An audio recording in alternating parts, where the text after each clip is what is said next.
Good morning students.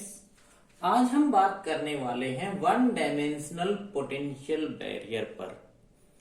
One dimensional potential barrier को study करने से पहले स्टूडेंट हमें एक डिफरेंस को स्टडी करना होगा जो पोटेंशियल स्टेप और पोटेंशियल बैरियर के बीच के अंदर है। पोटेंशियल स्टेप को स्टूडेंट्स हमने क्या डिस्कस किया था, मैंने ग्राफिकली आपको एक प्रॉब्लम समझाई थी, यानी कि हमने potential energy of a potential step को ग्राफिकली ड्रॉ किया था। कैसे ड्रॉ किया था, देखिए ये हमने एक्स एक्सिस लिया था और ये मेरा ओरिजिन था।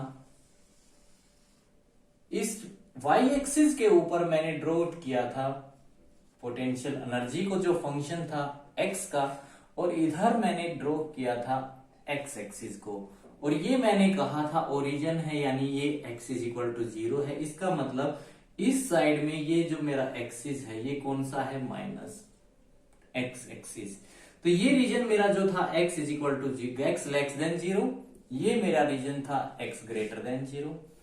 तो हमने कैसे पोटेंशियल स्टेप को स्टडी किया था, इस रीजन के अंदर पोटेंशियल की वैल्यू क्या थी, हर x की वैल्यू के ऊपर 0 थी, यानी कि इस रीजन के अंदर पोटेंशियल 0 इलेक्ट्रॉन वोल्ट था। जैसे ही हम x के ऊपर पहुंचे थे तो पोटेंशियल की वैल्यू एकदम से सडन चेंज हो गई थी, और वो सपोज करो 0 इलेक्ट्रॉन वोल्ट से कितनी हो गई, 10 इलेक्ट्रॉन वोल्ट हो गई थी। तो पोटेंशियल के अंदर इस पोजीशन के ऊपर क्या आया था, सडन चेंज आया था, जिसको हमने वी नॉट कहा था। इसके बाद x की वैल्यू को हमने वेरी किया और हमने क्या देखा, x की वैल्यू के ऊपर पोटेंशियल की जो वैल्यू आ रही थी वो कितनी आ रही थी, वी नॉट आ रही थी, यानी कि x की हर वैल्यू के ऊपर पोटेंशियल की वैल्यू कितनी थी, 10 इलेक्ट्रॉन वोल्ट थी। तो ऐसे ये 10 इलेक्ट्रॉन वोल्ट चली थी, और कहां तक चली थी, x की वैल्यू को अगर मैं इनफाइनाइट तक लेके जाऊं तो पोटेंशियल की वैल्यू कितनी थी, वी नॉट थी, जो कि कितनी थी, 10 इलेक्ट्रॉन वोल्ट थी। तो ये पोटेंशियल का स्टूडेंट एक स्टेप बन गया था। यानी कि पोटेंशियल स्टेप को अगर आपको समझना है तो क्या कहना पड़ेगा, पोटेंशियल की ये पोटेंशियल किस चीज का काम कर रहा है, एक बैरियर का काम कर रहा है। तो इस केस में जो ये पोटेंशियल बैरियर बना उसकी विड्थ कितनी बन गई, इनफाइनाइट बन गई थी ऐसे। तो पोटेंशियल स्टेप के केस में पोटेंशियल बैरियर की विड्थ कितनी होगी, इनफाइनाइट होगी। तो हमारा जो केस बना वो कौन सा बना, पोटेंशियल स्टेप बना। अगर मैं ये बात अब कैसे आपको समझाऊं कि अगर इस पोटेंशियल बैरियर की विड्थ इनफाइनाइट ना होकर वो क्या बन जाए, फाइनाइट बन जाए, यानी कि इस पोटेंशियल बैरियर के अंदर क्या चेंज आ जाए, इस वैल्यू के ऊपर पोटेंशियल की वैल्यू 10 इलेक्ट्रॉन वोल्ट है, और ये 10 इलेक्ट्रॉन वोल्ट कहां तक चली, ये चली इस पोजीशन तक, x की इस पोजीशन तक। मैं इसको अगर आपको समझाऊं तो ये x की कितनी वैल्यू है, सपोज करो 10 सेंटीमीटर है, तो यहां तक ये यानी कि 4 5 6 7 8 9 और ये 10, ये 10 x इज इक्वल टू 10 तक पोटेंशियल की वैल्यू कितनी है, 10 इलेक्ट्रॉन वोल्ट है, यानी कि बीच में 10 इलेक्ट्रॉन वोल्ट है, यानी कि यहां तक कितनी है, वी नॉट है। इसके बाद इस जैसे ही 11 हुई x की वैल्यू, तो पोटेंशियल की वैल्यू यानी कि 10 के बाद जैसे ही आगे बढ़े हम, तो पोटेंशियल की वैल्यू कितनी हो गई, 0 हो गई। ऐसी प्रॉब्लम्स को हम क्या कहने वाले हैं, पोटेंशियल बैरियर। देखिए, ये अगर मैं बात आपको कहूं कि हमारे पास कोई रेक्टेंगुलर पोटेंशियल बैरियर आ जाए या मेरे पास स्फीयर पोटेंशियल बैरियर आ जाए, तो ये दोनों इसकी क्या है, एक प्रॉब्लम्स हैं। तो सबसे पहले हमें पोटेंशियल बैरियर को समझना होगा। तो पोटेंशियल बैरियर क्या बन रहा है, देखिए पोटेंशियल बैरियर के केस के अंदर क्या मेन डिफरेंस आ रहा है पोटेंशियल स्टेप से। पोटेंशियल स्टेप के अंदर तो पोटेंशियल बैरियर की जो विड्थ थी वो कितनी थी, इनफाइनाइट थी। लेकिन इस केस में जो पोटेंशियल बैरियर की जो विड्थ आ रही है वो कितनी आ रही है, फाइनाइट आ रही है। यानी कि ये जो चीज है ये कितनी है, फाइनाइट है। तो ये मेन डिफरेंस है। In case of a potential step width of the potential barrier is to be infinite, but in this case width of the potential barrier is to be finite. तो यहां पर देखिए ये difference है। तो अब अगर इस प्रॉब्लम को यानी कि मैं ग्राफिकली से मैथमेटिकली कन्वर्ट करूं तो ये पोजीशन तो x इज इक्वल टू 0 है, तो इस पोजीशन को मैं नाम दे रहा हूं x is equal to a। यानी कि ये जो पोटेंशियल बैरियर है a विड्थ का पोटेंशियल बैरियर है। ये विड्थ बहुत बड़ा रोल प्ले करने वाली है इस केस में। तो अब अगर मैं इसको मैथमेटिक्स में कन्वर्ट करूं तो ये प्रॉब्लम हमारी क्या बनने वाली है, यानी Vx की वैल्यू इस रीजन के अंदर, देखिए Vx की वैल्यू क्या होगी इस रीजन के अंदर, जो मेरा रीजन नंबर 1 है, ये मेरा रीजन नंबर 2 है, ये मेरा रीजन नंबर 3 है। यानी कि इस रीजन के अंदर इसकी वैल्यू क्या रहने वाली है, 0 रहने वाली है। और ये कौन सा रीजन है, x लेस देन 0, जो कि मैं नाम दे रहा हूं रीजन नंबर 1 का। और स्टूडेंट्स मैं बार बार नहीं लिखूंगा Vx की वैल्यू 0 किस रीजन में थी, तो आप ऑटोमेटिकली समझ जाना ये रीजन नंबर 1 के अंदर थी, आप ये समझ जाना। इसके बाद पोटेंशियल की वैल्यू कितनी है, V नोट है, किस रीजन के अंदर है, एक तो x इज इक्वल टू 0 के ऊपर, इसके बाद x की वैल्यू क्या हो गई, बढ़ गई। यानी कि x की वैल्यू ग्रेटर देन तो 0 है ये, और x की वैल्यू क्या है, लेस देन a है, a से कम, a से ज्यादा नहीं। तो यानी कि x की वैल्यू लेस देन a इस रीजन के अंदर ये चीज है। तो इसको हम स्टूडेंट कैसे लिखें मैथमेटिकली, तो ऐसे भी तो लिख सकते हैं, ये इसको रिवर्स में कर दूं, 0 लेस देन x, ये वही तो बात है, x ग्रेटर देन 0, और यहां पर x लेस देन a। तो मेरे पास एक ये रीजन बन गया। इस रीजन के अंदर पोटेंशियल की वैल्यू कितनी है, V नोट है। तो यहां पर जो रीजन नंबर 2 है, तो मैं इसको क्या लिख सकता हूं, 0 less than x less than a, और ये मेरे पास कौन सा है, रीजन नंबर 2, रीजन नंबर 2 है ये। और इसके बाद रीजन नंबर 3 जो है वो कौन सा है, x ग्रेटर देन 0, ये वाला कौन सा रीजन बन गया, अब x ग्रेटर देन 0। तो यहां पर पोटेंशियल की वैल्यू क्या है, 0 है, किस केस में, x ग्रेटर देन 0। ये मेरे पास क्या बन गया स्टूडेंट्स, ये मेरे पास रीजन नंबर 3 बन गया, रीजन नंबर 3। तो स्टूडेंट्स ये हमारे पास प्रॉब्लम बनी है इस केस के अंदर। तो इस प्रॉब्लम को अब हम डिस्कस करने वाले हैं रीजन नंबर 1, रीजन नंबर 2 और रीजन नंबर 3। और जो मैं केस ले रहा हूं वो केस ले रहा हूं जो मैं पार्टिकल का बिहेवियर इस रीजन में स्टडी करने वाला हूं। उस पार्टिकल की जो एनर्जी है वो क्या है, E ग्रेटर देन क्या है, V नोट है स्टूडेंट्स। इसके बाद नेक्स्ट लेक्चर के अंदर हम डिस्कस करेंगे E लेस देन 0 का केस। बहुत इंपॉर्टेंट केस है स्टूडेंट, जो आपके सिलेबस में है। चलिए, तो मैं इस प्रॉब्लम को इस केस में डिस्कस करने के लिए क्या कह रहा हूं, सबसे पहले यहां पर देखिए क्लासिकल फिजिक्स को अप्लाई कर रहा हूं। यानी कि क्लासिकल फिजिक्स क्या कहना चाह रही है, आपको पता है क्लासिकल फिजिक्स उन पार्टिकल के ऊपर अप्लाई होती है जिन पार्टिकल्स को हम देख सकते हैं। तो क्लासिकल फिजिक्स के अकॉर्डिंग अगर मैं ये केस ले रहा हूं तो यहां पर क्या कह रहा हूं, एक पार्टिकल है जिसके पास कोई मास है, जिसके पास कोई एनर्जी है, टोटल एनर्जी ई है, वो टोटल एनर्जी किसकी फॉर्म में है, टोटल एनर्जी काइनेटिक एनर्जी की फॉर्म में है। तो उस काइनेटिक, क्योंकि पोटेंशियल एनर्जी इस रीजन के अंदर क्या है, जीरो है, तो टोटल एनर्जी किस फॉर्म में होगी, काइनेटिक एनर्जी की फॉर्म में होगी। तो पार्टिकल की एनर्जी अगर ग्रेटर देन क्या है, वी नॉट है, तो क्लासिकल फिजिक्स क्या कहती है, पार्टिकल इस रीजन को पेनिट्रेट करके हमें रीजन नंबर 3 में मिलेगा, ये कहती है। यानी कि क्लासिकल फिजिक्स के अकॉर्डिंग यहां पर रिफ्लेक्शन नहीं होने वाला, क्या होगा, टोटली ट्रांसमिशन होगा। अगर क्वांटम फिजिक्स की बात करें तो क्वांटम फिजिक्स क्या कहती है, देखिए क्वांटम फिजिक्स उन्हीं ऑब्जेक्ट्स के ऊपर अप्लाई होती है जिन ऑब्जेक्ट का साइज माइक्रोस्कोपिक लेवल का हो, और microscopic particle behaves like as a wave, हम जानते हैं। तो इस केस में जो ये पार्टिकल है वो कैसा बिहेव कर रहा है, वेव की तरह बिहेव कर रहा है।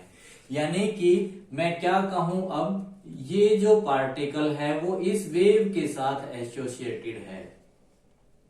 उस पार्टिकल का मास m है और उसकी एनर्जी E है।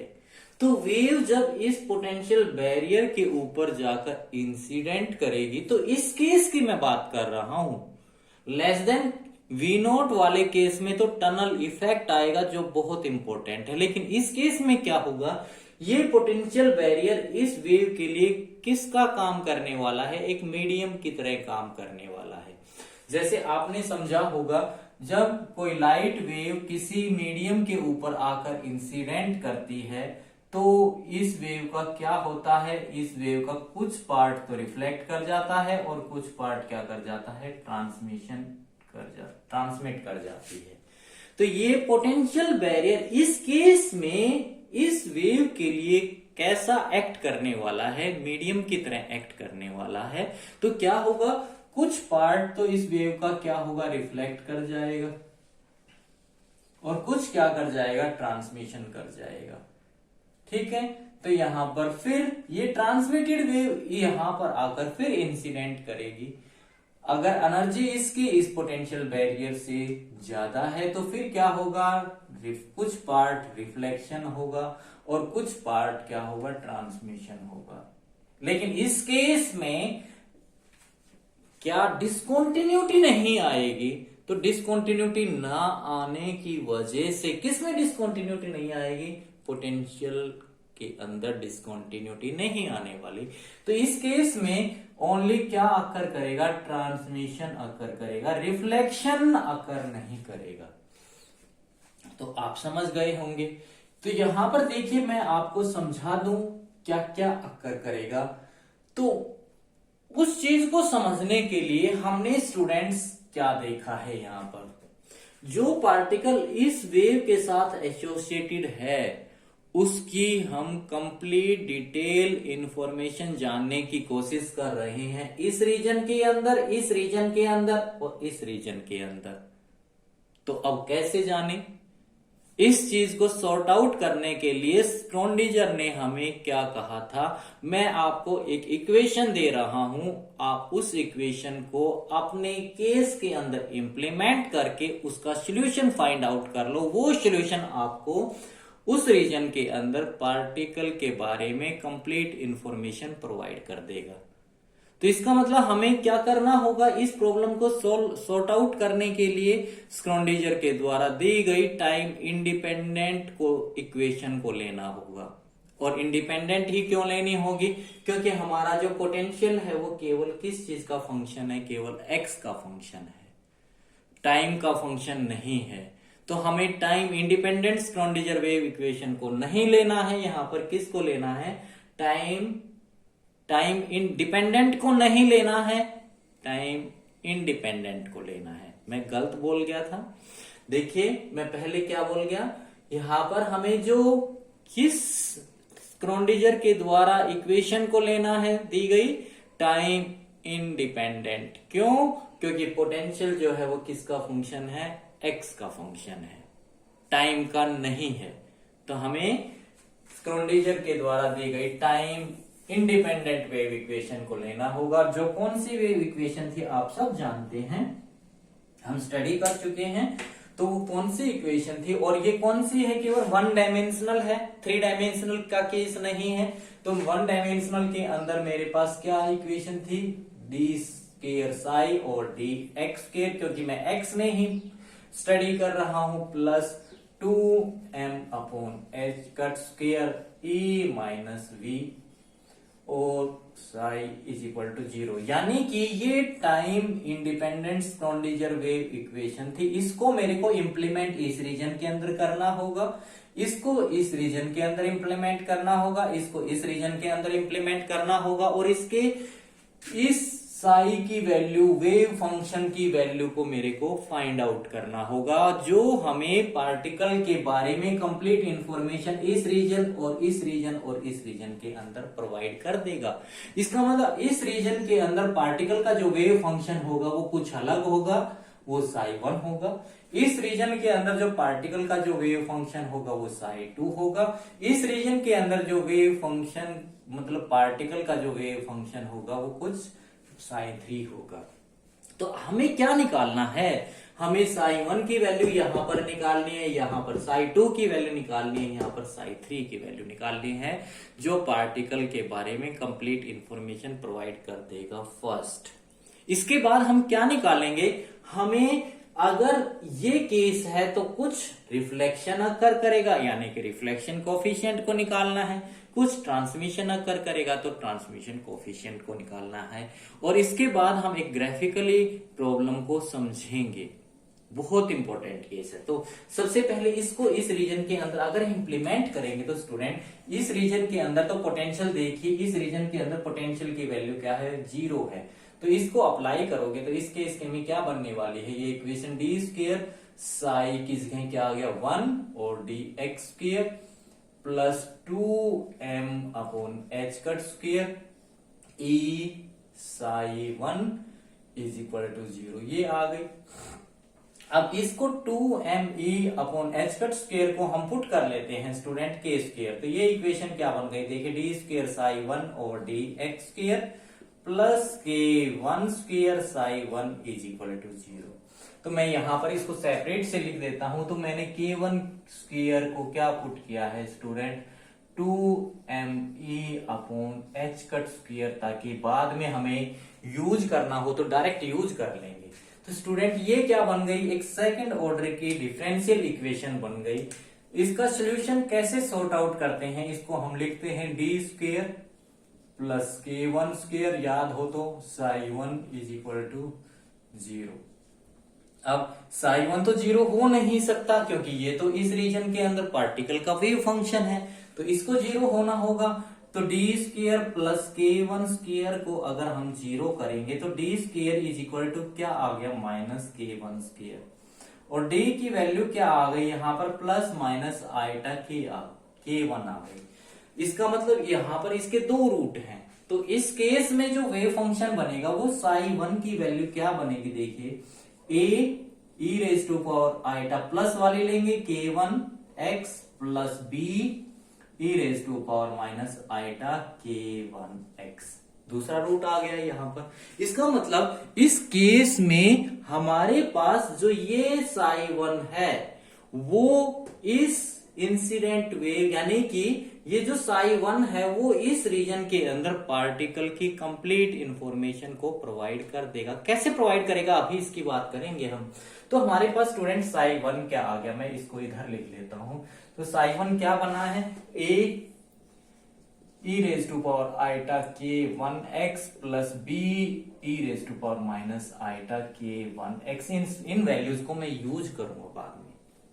तो देखिए ये वाली जो क्वांटिटी है ना स्टूडेंट, इस केस में किस चीज को रिप्रेजेंट कर रही है, ये वाली क्वांटिटी जो है किसको रिप्रेजेंट कर रही है, इस इंसिडेंट वेव को रिप्रेजेंट कर रही है। यानी कि ये जो क्वांटिटी है that represent the incident wave, यानी कि मेरे को ये बोलना चाहिए that quantity represent the wave function of the incident wave in region 1। ठीक है। अब ये क्वांटिटी, क्योंकि इसमें ये वाला निशान कैसा है, प्लस का निशान है, इसका मतलब क्या कहना चाह रहे हैं, ये वाली क्वांटिटी जो ये हमारी वेव है ना, ये ट्रेवल कर रही है along positive direction of x axis, और ये रीजन 1 के अंदर ट्रेवल कर रही है। तो ये कौन सी वेव है, इंसिडेंट वेव है। अब मैं अगर इस क्वांटिटी को देखूं तो e रेज टू पावर ये माइनस है, तो ये किस क्वांटिटी को रिप्रेजेंट कर रही है, ये क्वांटिटी हमें इस वेव के बारे में इंफॉर्मेशन को प्रोवाइड कर रही है रीजन 1 के अंदर। इसका मतलब ये क्या कहना चाह रही है, wave travelling along negative x direction, और नेगेटिव एक्स डायरेक्शन में कौन सी वेव ट्रेवल करेगी, रिफ्लेक्टेड वेव ट्रेवल करेगी। ठीक है, तो ये क्वांटिटी क्या कह रही है, ये मैं आपको इंफॉर्मेशन प्रोवाइड करूंगी रिफ्लेक्टेड वेव के बारे में रीजन 1 के अंदर। तो ये क्वांटिटी जो है किसको रिप्रेजेंट करेगी, wave function of reflected wave in region 1, यानी कि रिफ्लेक्ट कहां पर करेगी, x इज इक्वल टू 0 के ऊपर। ठीक है, आप समझ चुके होंगे इस साई 1 की फिजिकल इंटरप्रिटेशन को रीजन 1 के अंदर। चलिए अब इस इक्वेशन को अप्लाई करते हैं हम 2 के अंदर। तो 2 के अंदर अप्लाई करते हैं तो स्टूडेंट यहां पर हमारे केस में क्या चेंज होने वाला है, देखिए यहां पर सिर्फ क्या चेंज होगा, यहां पर ये v की जगह क्या आ जाएगा, v नोट आ जाएगा। ठीक है, और v नोट का आते ही ये तो बड़ा है तो ये क्वांटिटी रियल ही बनेगी। तो इस केस में जब हमने इस इक्वेशन को क्या लिखा, देखिए क्या लिखा, इस केस में क्या बन जाएगा, क्या क्या चेंज बनेगा। अब मैं इस इक्वेशन को इंप्लीमेंट कर रहा हूं रीजन 2 के अंदर।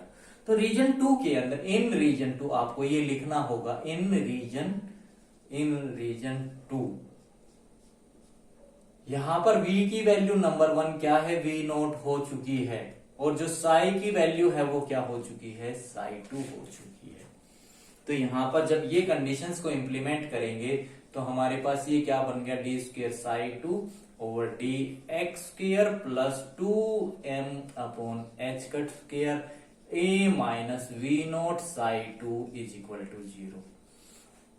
ठीक है, इस पूरी क्वांटिटी को हमने पुट कर दिया के स्क्र। तो हमने देखिए के स्क्र क्या पुट किया है स्टूडेंट, के यानी कि k1 तो हमने पुट कर लिया, इसको अब मैं इसको पुट कर देता हूं k2 स्क्र। तो ये पुट कर दिया तो हमने 2m upon h cut square e minus we not, क्योंकि यहां पर ई बड़ा है तो ये क्वांटिटी रियल आएगी, पॉजिटिव आएगी। तो ये इस इक्वेशन का सॉल्यूशन अब क्या बन गया, देखिए इस केस में तो ये क्या बन चुका है, देखिए इस इक्वेशन को हम क्या लिख देंगे, d square psi 2 upon d x square plus इसको हमने पुट कर दिया k2 square plus k2 square psi 2 is equal to 0। तो ये फिर एक सेकंड ऑर्डर की डिफरेंशियल इक्वेशन बन गई। इसका सॉल्यूशन क्या बनेगा, d square plus k2 square psi 2 is equal to 0। और ये क्या बन गया, डी, क्योंकि साई 2 तो 0 होगा नहीं, ये क्या बता रहा है, साई 2 हमें रीजन 2 के अंदर पार्टिकल जो इस वेव के साथ एसोसिएट है उसके बारे में कंप्लीट इंफॉर्मेशन। तो यहां पर d square is equal to क्या हो गया, माइनस के स्क्र, यानी कि इस क्वांटिटी को हमें 0 करना होगा, इसको 0 नहीं करेंगे तो इसको 0 करेंगे, d square is equal to 0। तो यहां से क्या आ गया, d square is equal to minus k2 square, ये आ गया। और d की वैल्यू क्या बन गई, d is equal to plus minus iota k2। तो यहां पर वेव फंक्शन की वैल्यू क्या बन गई स्टूडेंट, देखिए एक तो हमारे पास कांस्टेंट 1 a भी ले चुके हैं, तो यहाँ पे c e raise to power पहले iota k2x plus d e raise to power minus iota k2x। k1 क्या चीज है, प्रोपगेशन कांस्टेंट है इस रीजन के अंदर, k2 क्या है, propagation constant of that wave, आप जानते हैं सारी चीजें। तो देखिए अब ये साई 2 जो है ना, इस वेव के साथ इस रीजन में जो पार्टिकल एसोसिएट है उसके बारे में कंप्लीट इंफॉर्मेशन हमें देने वाला है। तो ये क्वांटिटी देखिए किस चीज को रिप्रेजेंट कर रही है, यहां पर प्लस का निशान है। तो ये क्वांटिटी जो है ना, ये किसको रिप्रेजेंट करेगी, ये क्या बताएगी हमें, जो वेव है वो कौन सी डायरेक्शन में ट्रेवल कर रही है, पॉजिटिव एक्स डायरेक्शन में। यानी कि ये क्वांटिटी हमें किस वेव के बारे में इंफॉर्मेशन देने वाली है, ट्रांसमिटेड वेव के बारे में इंफॉर्मेशन देने वाली है, जो ट्रांसमिट हुई है कहां पर, x इज इक्वल टू 0 के ऊपर इन रीजन 2 में। ठीक है, तो यानी कि ये जो क्वांटिटी है किसको रिप्रेजेंट करने वाली है, ये ट्रांसमिटेड वेव के वेव फंक्शन को रिप्रेजेंट करने वाली है इन रीजन 2 के अंदर, जो ट्रांसमिट कहां से हुई है, x इज इक्वल टू 0 से।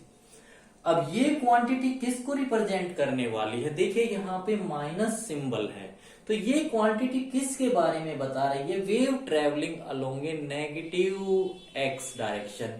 तो नेगेटिव एक्स डायरेक्शन में तो ये वेव ट्रेवल कर रही है, यानी कि ये जो ट्रांसमिटेड वेव है जब इस बैरियर की वी नोट के ऊपर जाकर, इस कंडीशंस के ऊपर जाकर इंसिडेंट करेगी तो क्या करेगी, ये रिफ्लेक्ट करेगी। तो यानी कि ये क्वांटिटी किसके बारे में इंफॉर्मेशन देने वाली है, हमें रिफ्लेक्टेड वेव के बारे में इंफॉर्मेशन देने वाली है, जो रिफ्लेक्ट कहां से हुई है, x is equal to a के ऊपर रीजन 2 के अंदर। तो ये क्वांटिटी किसको रिप्रेजेंट करेगी, ये क्वांटिटी रिप्रेजेंट करेगी रिफ्लेक्टेड वेव के वेव फंक्शन को, जो कि रिफ्लेक्ट हुई है कहां पर, x is equal to a के ऊपर। ये आपको बहुत ध्यान से समझना होगा। तो मैं इस वेव की वेव फंक्शन को यहां पर लिख लेता हूं, ताकि कभी यूज करना पड़े तो मैं एकदम से यूज कर लूं। ये psi2 क्या हो गया मेरे पास, c e raise to power iota k, थोड़ा सा इसको नीचे लिखते हैं, psi2 is equal to c e raise to power iota k 2x plus d e raise to power minus iota k 2x। ये रीजन 2 के अंदर, ये रीजन 1 के अंदर। चलिए अब इस Schrödinger time independent wave equation को हम इंप्लीमेंट करते हैं रीजन नंबर 3 के अंदर। तो रीजन 3 के अंदर जब इंप्लीमेंट करेंगे तो डिफरेंस यहां पर क्या होने वाला है, इस रीजन के अंदर पोटेंशियल की वैल्यू फिर 0 हो गई, और वेव फंक्शन के बारे में जो डिटेल इंफॉर्मेशन प्रोवाइड करेगा उस वेव फंक्शन की वैल्यू क्या हो गई, psi3 हो गई। तो यहां पर हमें क्या लिखना होगा, इन रीजन 3 क्या क्या चेंज होने वाला है जो इस पर इंप्लीमेंट हम करेंगे। यहां पर वेव फंक्शन पोटेंशियल की वैल्यू क्या हो गई 0, और यहां पर वेव फंक्शन की वैल्यू क्या हो गई 3। आपको इंप्लीमेंट करना है ये। तो यहां पर क्या हो गया 3, और यहां पर इस v नोट की वैल्यू क्या हो गई 0। तो ये मेरे पास वेव फंक्शन की और वैल्यू कितनी हो गई psi3 इज इक्वल टू 0। तो अब ये फिर एक स्क्रोडिंजर, ये देखिए कि कौन से ऑर्डर की डिफरेंशियल इक्वेशन बन गई, सेकंड ऑर्डर की। तो इस इक्वेशन का सोल्यूशन फाइंड आउट करने के लिए इस इक्वेशन को हमने फिर पुट करना पड़ा, लेकिन ये वैल्यू तो एग्जैक्ट क्या है 2me upon h cut square है। तो इसको फिर हमें क्या पुट करना पड़ेगा, k1 स्क्वायर पुट करना पड़ेगा। तो यानी कि यहां पर जो k2 स्क्वायर आया था इसकी जगह अब हमें क्या लेना होगा, क्या लेना होगा k1 स्क्वायर, और यहां पर जो वेव फंक्शन है वो कितना हो गया, रीजन नंबर 3 के अंदर है ये। तो ये क्या हो गया, देखिए यहां पर ये सेकंड ऑर्डर की डिफरेंशियल इक्वेशन हो गई, और इसका सोल्यूशन हम जानते हैं। तो यहां पर क्या हो गया k1 स्क्वायर, यहां पर क्या हो गया psi3। तो यहां पर psi3 तो 0 हो नहीं सकता, क्योंकि ये हमें क्या बता रहा है, ये हमें बताएगा इस रीजन के अंदर जो इस वेव के साथ पार्टिकल एसोसिएट है उसके बारे में कंप्लीट इंफॉर्मेशन। तो यहां पर देखें तो इसको 0 नहीं कर सकते, यानी कि यहां पर कोमा लगाकर मेरे को लिखना है psi3 can not be equal to 0। तो ये 0 होगा, ये ब्रैकेट वाली टर्म 0 होनी होगी। तो इसको हमने यहाँ पर k1 square is equal to 0 लिख दिया। इसको k1 को इधर लेके गए तो ये -1 हो गया। तो यहाँ पर देखिए ये क्या आ गया, प्लस माइनस आइटा k1 आ गया। तो यहाँ पर इसका सोल्यूशन जब लिखोगे तो यहाँ पर इसका सोल्यूशन अब क्या बनने वाला है, देखिए। तो यहाँ पर लिखेंगे हम psi3 is equal to d तक हम कांस्टेंट ले चुके हैं, तो यहाँ पर e e raise to power iota k1x plus वाली क्वांटिटी पहले लेंगे plus f e raise to power minus iota k1x। ये रीजन 3 के अंदर वेव फंक्शन आ गया। अब ये देखिए ये क्वांटिटी जो इस वेव फंक्शन के अंदर है वो किसको रिप्रेजेंट कर रही है?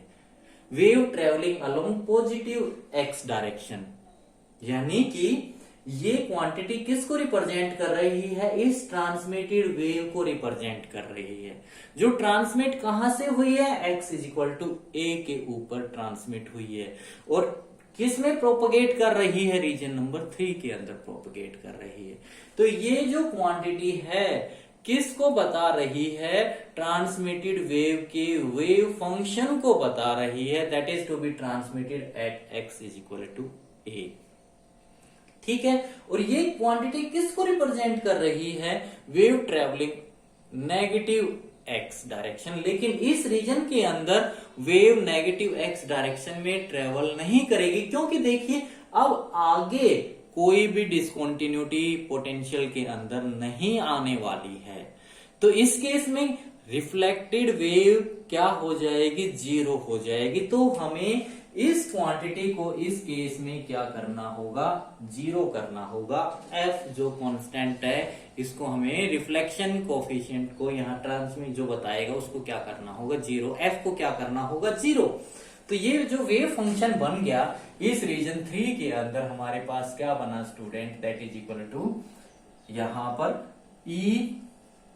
e raise to power iota k1x is equal to region, ये किस केस के अंदर है? रीजन नंबर 3 के केस के अंदर है। तो अब स्टूडेंट देखिए मेरे को अब डिटेल इंफॉर्मेशन तो मिल गया है। अब मैं क्या जानना चाह रहा हूं? रिफ्लेक्शन एंड ट्रांसमिशन कोफिशिएंट्स की वैल्यू को कैलकुलेट करना चाह रहा हूं।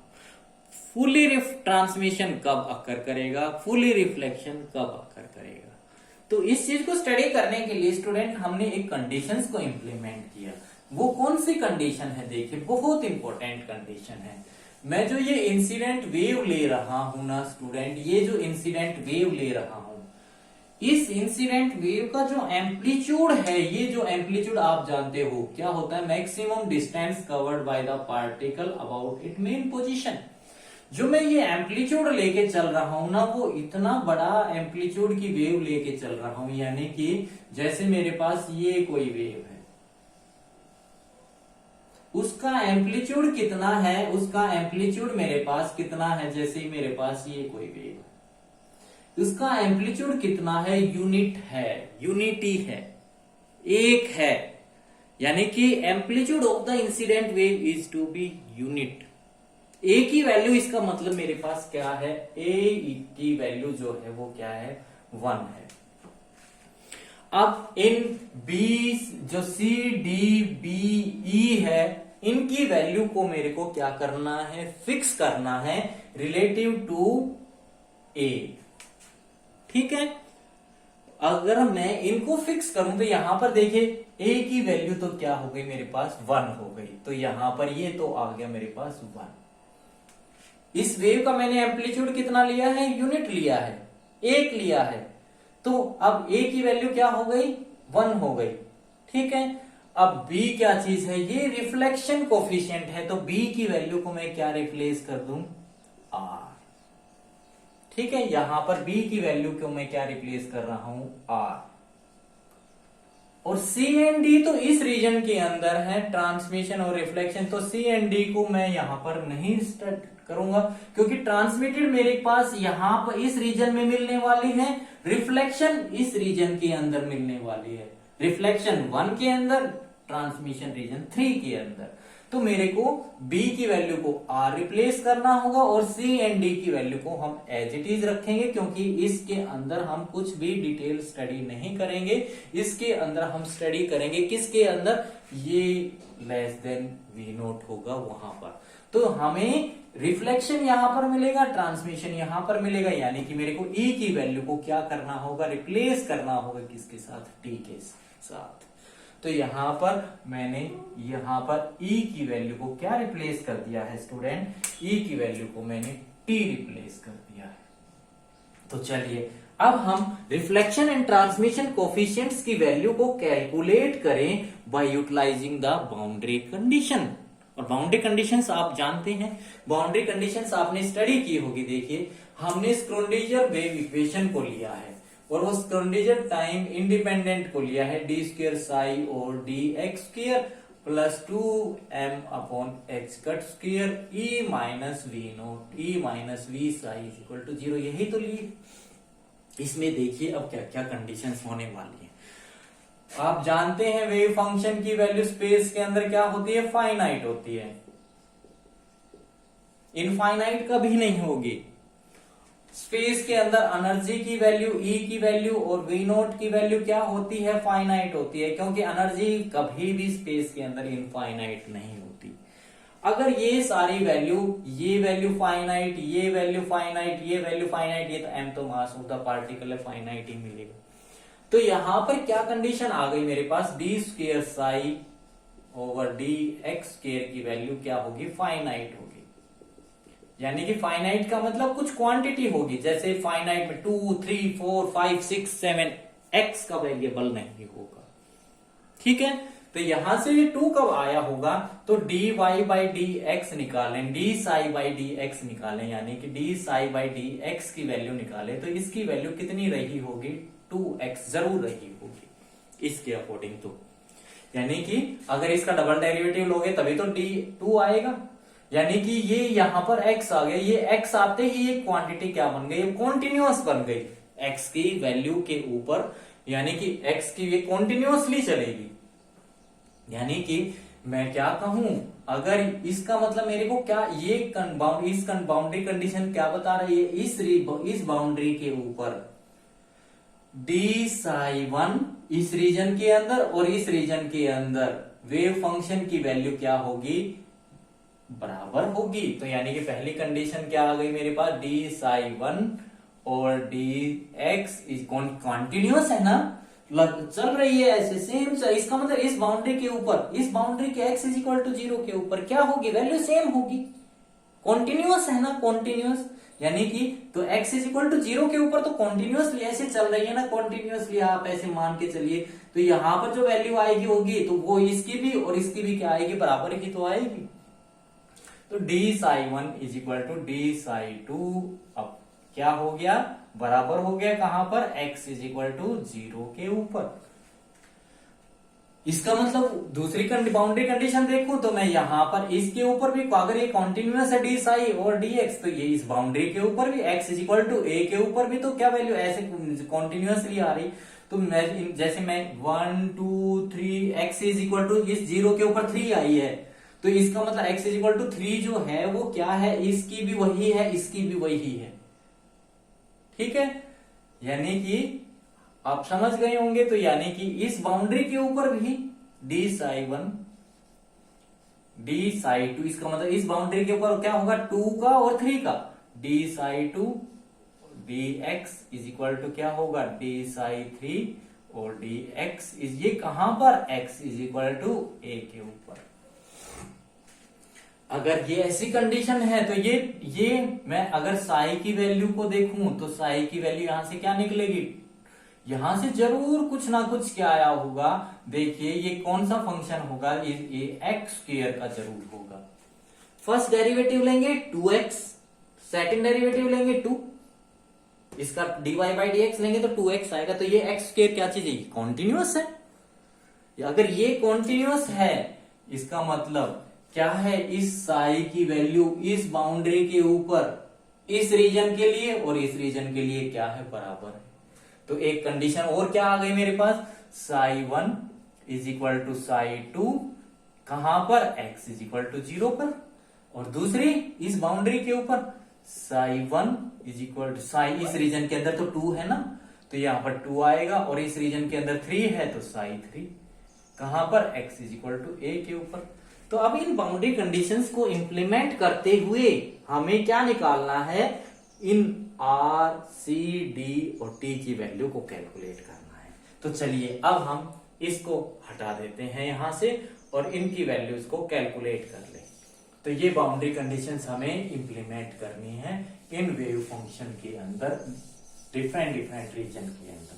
तो देखिए क्या बनने वाली है स्टूडेंट, अगर मैं पहली ये वाली कंडीशन, ये वाली यानी कि एक तो ये और एक ये दोनों अप्लाई करूं, पहले ये कंडीशन अप्लाई कर रहा हूं ये वाली, तो ये psi1 is equal to psi2, ये इज इक्वल टू ये, at x is equal to 0, x is equal to 0 के ऊपर e की पावर 0 यहां पर, तो e की पावर 0 1, तो ये 1 बच गया, तो 1 यानी कि अप्लाई कौन सी, psi1 is equal to psi2 at x is equal to 0। तो लिखो पहले दोनों को, तो क्या बनेगा 1 plus e raise to power iota k1 0 plus r, ये 1 मल्टीप्लाई है स्टूडेंट्स यहां पर 1, इसके बाद इसकी वैल्यू क्या है देखिए r into e raise to power minus iota k1 0 equal to क्या बनेगा, psi2 हमारे पास क्या है c e raise to power iota k0 k2 0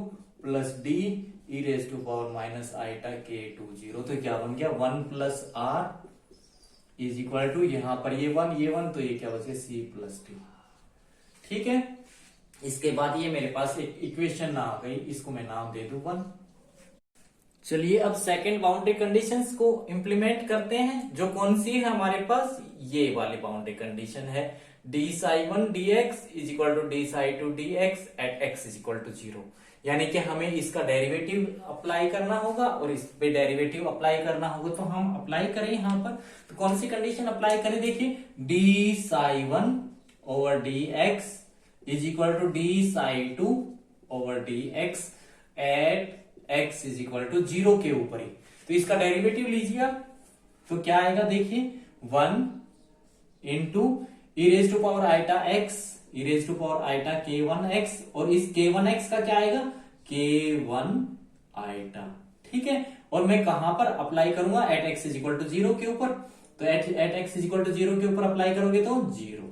ठीक है, प्लस आगे प्लस का निशान है, r इसका डेरिवेटिव लोगे तो e raise to power minus iota k1x, और x कहां पर 0 पे, और e raise to minus iota k1x का क्या आ गया माइनस, यहां पर माइनस आएगा, और आइटा k1।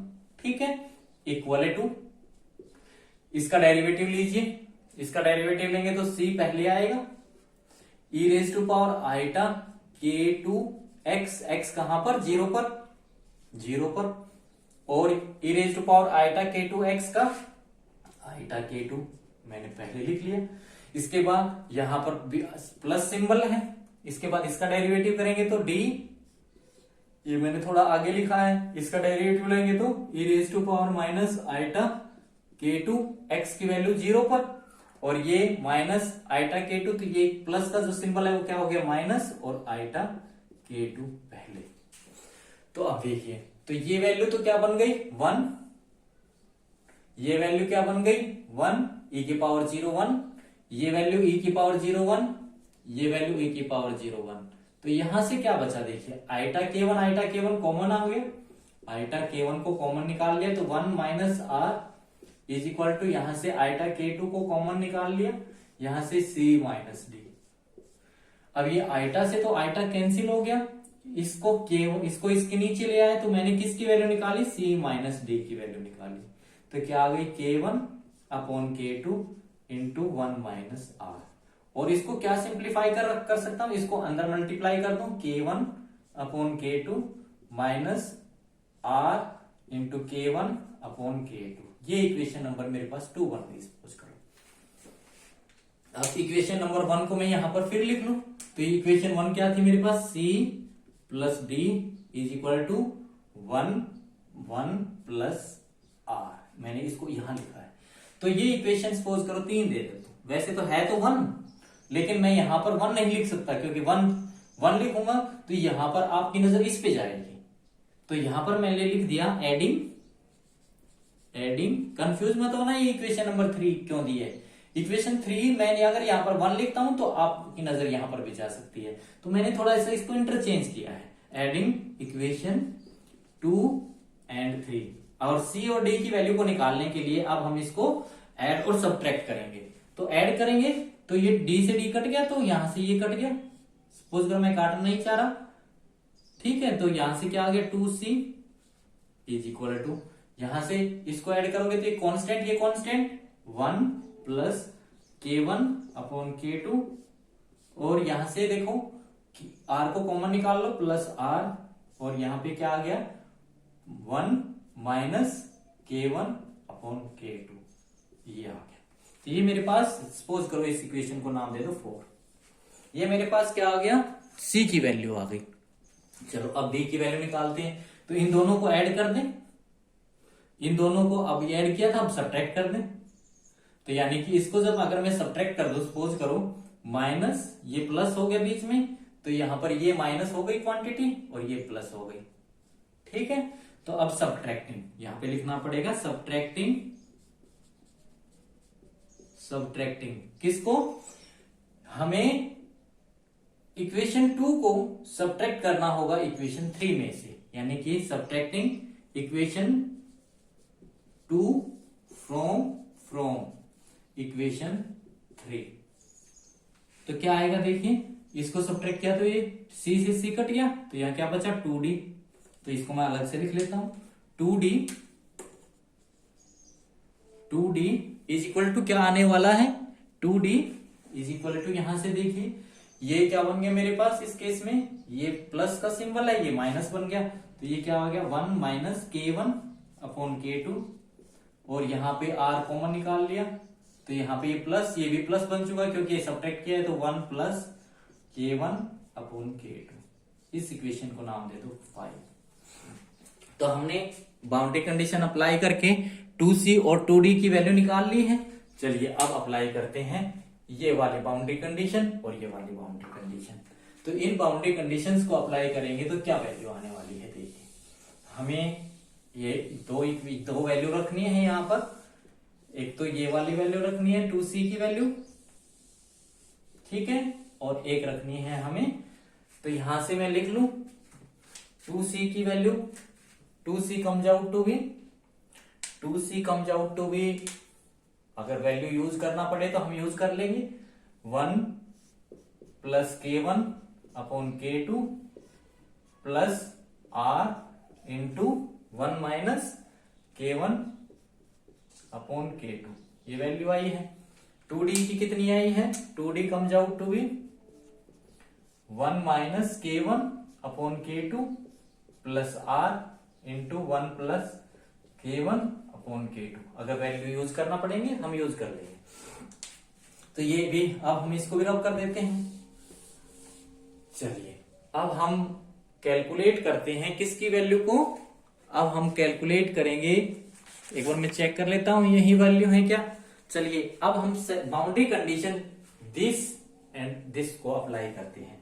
तो सबसे पहले हम किसको अप्लाई करें स्टूडेंट, इस बाउंड्री कंडीशंस को, यानी कि psi2 is equal to psi3 at x is equal to 0 पर। चलिए तो क्या आने वाली है देखिए, यानी कि हम अप्लाई करें psi2 is equal to psi3 at x is equal to a पर, क्योंकि 0 तो अप्लाई कर चुके हैं, तो अप्लाई करेंगे तो यहां पर x की जगह क्या आ जाएगा, a आ जाएगा। तो ये क्या आ गया, पहला c e raise to power iota k2 a plus d e raise to power minus iota k2a, और इज इक्वल टू यहां पर इसमें अप्लाई करेंगे तो t e raise to power iota k1a। ठीक है, ये इक्वेशन आ गई मेरे पास। हम कहां तक चले थे, 4। चलिए इस बाउंड्री कंडीशंस में अप्लाई कर रहे हैं 3 4 5, इसको मैं नाम दे देता हूं 5, जो भी है आप नाम मत दीजिए, ऐसे ही रख लीजिए, ठीक है। अब इसको सपोज करो कैपिटल A नाम दे देते हैं।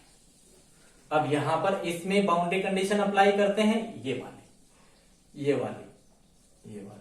तो अब कौन सी अप्लाई करें हम, d psi2 over dx is equal to d psi3 over dx at x is equal to a के ऊपर। तो इसका हमें डेरिवेटिव लेना होगा, इसका डेरिवेटिव लेंगे तो देखिए c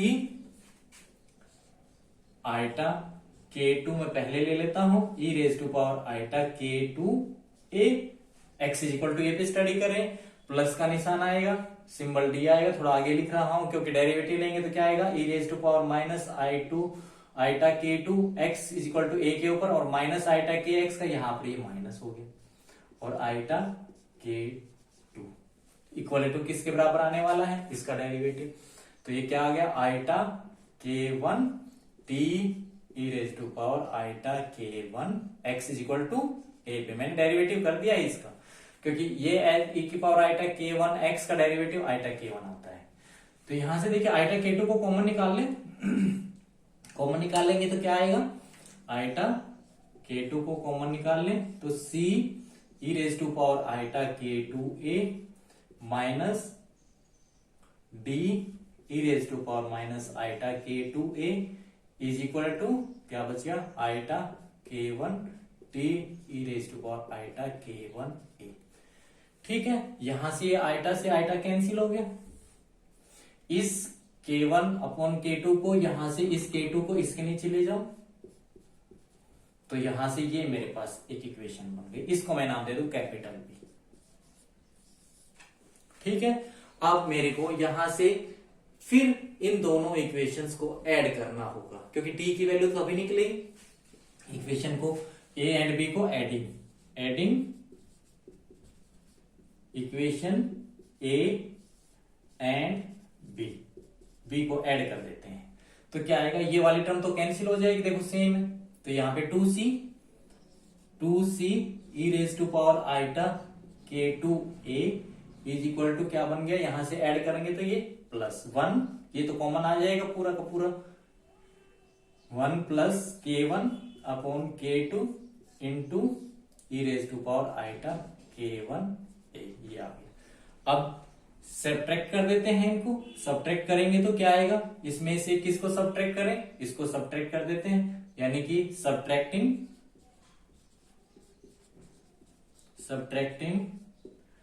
किसको सब्ट्रैक्ट करें, b को, किस में से, a में से, सब्ट्रैक्टिंग b फ्रॉम a में से इसको सब्ट्रैक्ट करना, तो ये सब्ट्रैक्ट कर दिया, ये माइनस, ये प्लस, ये माइनस। ठीक है, तो क्या बचा, सी कट गया तो 2d, तो क्या बचा हमारे पास, ये 2d को अलग पेन से लिख लें, तो 2d यहां पर e raise to power minus iota K2a is equal to 1 या माइनस, देखिए ये पूरा कॉमन आएगा, 1 माइनस ये वाला, ये प्लस है और ये माइनस हो चुका है, तो ये पूरा कांस्टेंट, ये तो कॉमन आ गया, यहाँ पर 1 बचा, ये माइनस बचा, 1 minus K1 upon K2 into t e raise to power iota K1a, ये बचा है। तो अब यहां से देखिए एक इक्वेशन ये मेरे को यूज करनी पड़ सकती है, तो इसको भी यहां पर लिख लेते हैं, 2c e raise to power iota K1 K2 a, यहां पे K2a है देखिए, is equal to 1 plus K1 upon K2 into t, और यहां पे t भी स्टूडेंट को मनाया था, t बड़ा ध्यान से करना है एक एक स्टेप को, a की पावर आइटा K1a, और यहां पे क्या है 2d, तो यहां पे 2d e raise to power minus iota K2a is equal to 1 minus K1 upon K2 into t e raise to power iota K1a, ये आया। ठीक है, अब देखिए यहां पर हमने क्या किया है, इन वैल्यूज को यहां पे लिख लिया है, जब भी यूज करने पड़े हम वहां से उठा लेंगे, क्योंकि ब्लैक बोर्ड को मैं रब कर रहा हूं साथ साथ। तो यहां पर 2c की वैल्यू को यहां पे देखिए, अब मेरे को जरूरत पड़ गई ना, ये कैलकुलेट की थी, तो 2c की वैल्यू को यहां पर पुट कर दें, तो पुट करेंगे तो क्या बनेगा, देखिए 1 plus K1 upon K2 into e raise to power iota K2a, नहीं अभी पूरी वैल्यू पुट करते हैं, तो 1 ये आ गया, 2c की वैल्यू यहां पर पुट करें, ये वाला फैक्टर हमने लिख लिया, प्लस r आगे और है, 1 माइनस K1 अपॉन K2। अब यहां पर ये ब्रैकेट में क्या आएगा, ये e raise to power iota k2a equal to 1 plus k1 upon k2 into e raise to power iota k1a।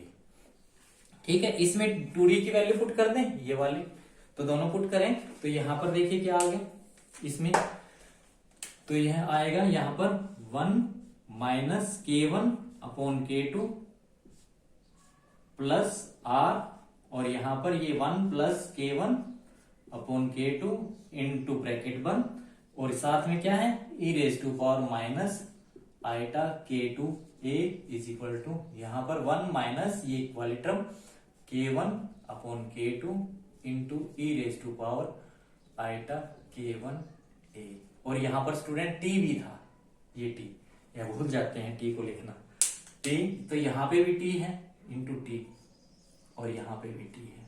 ठीक है, तो आपको बड़ा ध्यान से लिखना है। इसके बाद हम क्या करें, इन दोनों इक्वेशंस को डिवाइड कर दें, डिवाइड कर दो आपस में ऐसे, यहां से इसको डिवाइड कर दिया ऐसे, और इक्वल टू इसको डिवाइड कर दिया, डिवाइड कर दिया।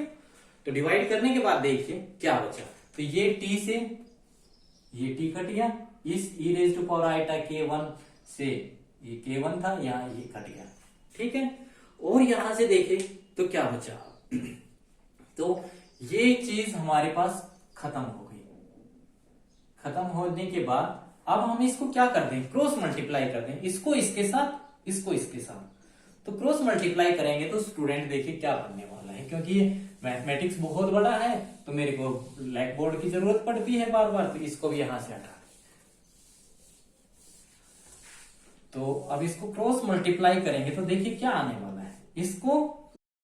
चलिए अब हम इनको क्रॉस मल्टीप्लाई करते हैं, तो इसको इससे मल्टीप्लाई करेंगे तो हमारे पास क्या आने वाला है, देखिए ये a माइनस बी है, ये a प्लस बी है, तो क्या बनेगा a square minus b square, तो ये क्या बना हमारे पास 1 minus k1 square upon k2 square plus r into a1 minus k1 upon k2 का होल स्क्वायर इक्वल टू 1, इसको इसके साथ मल्टीप्लाई करेंगे तो ये a प्लस बी, ये a माइनस बी, तो a square minus b square बन जाएगा 1 minus k1 square upon k2 का स्क्वायर प्लस r इंटू देखिए 1 प्लस k1 अपॉन k2 का होल स्क्वायर, और ब्रैकेट में साथ क्या आने वाली है स्टूडेंट, इसके साथ आएगा e raise to power minus k2 iota k2a, और इसके साथ क्या आने वाला है स्टूडेंट, इसके साथ हमारे पास आने वाला है यहां say that is equal to क्या बनेगा e रेज टू पावर ये फैक्टर आइटा k2a, ये आने वाला है।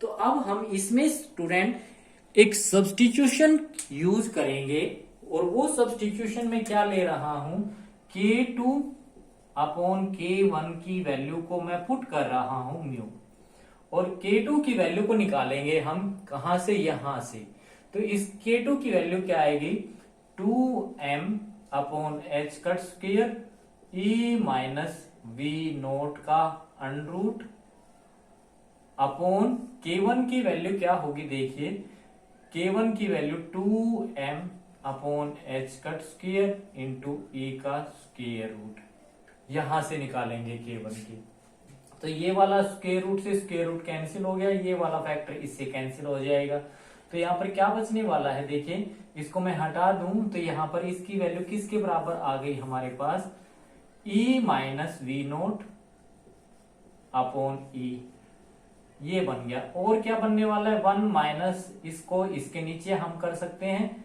e माइनस अपॉन, ये बन जाएगा।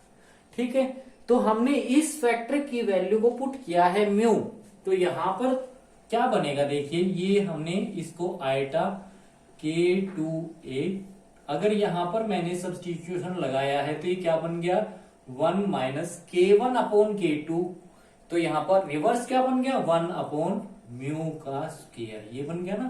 देखिए प्लस R, और यहां पर 1 माइनस 1/म्यू का होल स्क्वायर, यहां पर ये और ये बड़ी ब्रैकेट बंद, यहां से इक्वल टू, इसमें जब पुट करेंगे ये वाली सब्स्टिट्यूशन तो 1 माइनस 1/म्यू स्क्वायर प्लस R इंटू यहां पर क्या आएगा, 1 प्लस 1/म्यू का whole square into e raise to power minus iota K2A, ये बनने वाला है। तो अब देखिए इसमें अगर हम म्यू स्क्वायर को एलसीएम ले लें तो ये यहां पर और क्या बनने वाला है, देखिए इसको सिंप्लीफाई कर लेते हैं, e raise to power iota K2A, इसको हमने एलसीएम लिया तो म्यू स्क्वायर माइनस 1/म्यू स्क्वायर प्लस R, यहां से हमने एलसीएम लिया तो म्यू माइनस 1 इसका तो होल स्क्वायर ऊपर कर दिया, और नीचे जो म्यू है इसको नीचे म्यू स्क्वायर लिख लिया, ये वाली ब्रैकेट बंद। ऐसे ही इसको सिंप्लीफाई कर लें, एलसीएम ले म्यू स्क्वायर माइनस 1/म्यू स्क्वायर प्लस R, इसका लेंगे तो म्यू प्लस 1 इसका होल स्क्वायर अपॉन नीचे म्यू स्क्वायर, और ये bracket e raise to power minus iota K2A। तो स्टूडेंट देखिए मैंने इस म्यू स्क्वायर को कैंसिल आउट कर दिया, यानी कि हमने इस म्यू के 1/म्यू स्क्वायर को कॉमन निकाल दिया और काट दिया, तो ये मैं यही स्टेप खत्म कर दूं, ये कॉमन निकाल लिया और मैंने इसको काट दिया, ठीक है। तो स्टूडेंट अब देखिए हम किस किस को इकट्ठा कर सकते हैं, यहां पर म्यू स्क्वायर माइनस 1 है, यहां पर म्यू स्क्वायर माइनस 1 है, तो इस वाले फैक्टर को लेफ्ट हैंड साइड में ले आए, तो ये वाला फैक्टर देखिए यहां पर ये तो कॉमन आ गया म्यू स्क्वायर माइनस 1, इसके साथ ये वाला फैक्टर मल्टीप्लाई होगा तो अंदर यहां पर तो ये आएगा e raise to power iota K2A, और यहां से इसके साथ ये वाला फैक्टर आने वाला है तो minus e raise to power minus iota K2A। इस फैक्टर को मैं उस साइड लेके चला जाऊं तो R कॉमन निकाल लिया हमने, R कॉमन निकाल लिया, तो यहां से देखिए ये एक तो इसको राइट हैंड साइड में लेके आएंगे तो पहले ये वाला फैक्टर आएगा म्यू, इसका होल स्क्वायर ओपन कर लेते हैं, सपोज करो म्यू स्क्वायर प्लस 1 और क्या आएगा प्लस 2म्यू into e raise to power minus iota K2A, और इसके बाद ये इधर आने वाला है माइनस, R तो कॉमन निकाल लिया और इसके साथ ये भी आएगा तो इसका होल स्क्वायर ओपन करेंगे तो क्या आएगा म्यू स्क्वायर ब्रैकेट लगा लेते हैं प्लस 1 माइनस 2म्यू, और क्या आएगा इसके साथ e raise to power iota K2A, ये ब्रैकेट बंद, ठीक है। ये देखिए हमने इसको इस वाले फैक्टर को राइट हैंड साइड में लेके गए हैं इसके साथ मल्टीप्लाई करके, तो अब देखिए यहां से इसको सिंप्लीफाई करें तो क्या बनने वाला है, म्यू स्क्वायर माइनस 1, इसको हम क्या लिख सकते हैं कोस की फॉर्म में, कोस K2A plus iota sine K2A, ये तो मैंने इस फैक्टर को लिख दिया, माइनस इसको लिखेंगे तो इसको लिखने वाले हैं तो क्या बनेगा देखिए कोस K2A minus iota sine K2A, ये ब्रैकेट में इस फैक्टर को लिख लिया। चलिए इसको हमने क्लोज कर दिया, इसके बाद ये फैक्टर लिखेंगे इक्वल टू की वैल्यू क्या आने वाली है यहां पर, पहले इसको सिंप्लीफाई कर दें ताकि ये छोटा बन जाए, फिर इसको सिंप्लीफाई कर लेंगे, तो ये माइनस को अंदर लेके जाएंगे तो ये वाला फैक्टर माइनस स्टूडेंट, और ये वाला क्या बन गया प्लस, तो ये कोस K2 से कोस K2 माइनस था ये प्लस था तो ये कट गया, और यहां पर ये आइटा में प्लस में था तो ये 2 टाइम हो गया, तो इसको हम क्या बन गया ये वाला, यानी कि मैं इसको क्या लिख लूंगा mu square minus 1 into 2 iota sine K2A, ये बन गया, ये तो इधर वाला फैक्टर बन गया ये वाला फैक्टर, ठीक है। मैं इसको सिंप्लीफाई कर दिया है तो ये ना, यानी कि इसको अब मैं ऊपर लिख लूं तो क्या यहां पर लिख लूं mu square minus 1 into 2 iota sine K2A equal to क्या बनेगा देखिए, इसमें R इसमें भी वही कर रहे हैं हम बात, इसमें देखो म्यू स्क्वायर ये पूरा फैक्टर इसके साथ है, इसमें ये पूरा फैक्टर है, तो यहां पर म्यू स्क्वायर प्लस 1 को तो हम कॉमन ले लें और इसमें क्या बन गया, यहां पर ई रेज टू पावर इसके साथ ये आएगा ना, इसके साथ ये आएगा माइनस आइटा के टू ए, और ये माइनस है यहां पर तो e raise to power iota के टू ए। और क्या बचा देखिए, यहां पर ये 2 म्यू प्लस है, प्लस 2 म्यू, इसके साथ क्या आने वाला है e raise to power minus iota के टू ए, और ये देखिए ये प्लस ये माइनस, तो ये प्लस हो गया, ये माइनस प्लस हो गया, तो ये plus e raise to power iota के टू ए, ये बन गया ना ब्रैकेट बंद और ये बंद। अब देखिए इसको सिंप्लीफाई करें हम, तो यहां से is equal to r mu square, इसको थोड़ा सा इधर से लिखते हैं, चलिए इसको इधर से इक्वल टू करके आर, ब्लू पेन यूज करते हैं, इसमें क्या बनेगा देखिए ब्रैकेट म्यू स्क्वायर प्लस 1, इसको सोल्व करेंगे तो क्या बनेगा देखिए, इसको हमने कोस के two a minus iota sine के टू ए, और ये ब्रैकेट माइनस, इसमें क्या ये ब्रैकेट बंद इसकी दो, और ये यहां से चलिए हम ये वाले ब्रैकेट लगा लेते हैं, इसके साथ माइनस कोस के टू ए माइनस ये फिर ब्रैकेट आइटा साइन के टू ए, ठीक है। इस यहां से इसको मैंने बंद कर दिया और ये बड़ी वाली ब्रैकेट, ठीक है।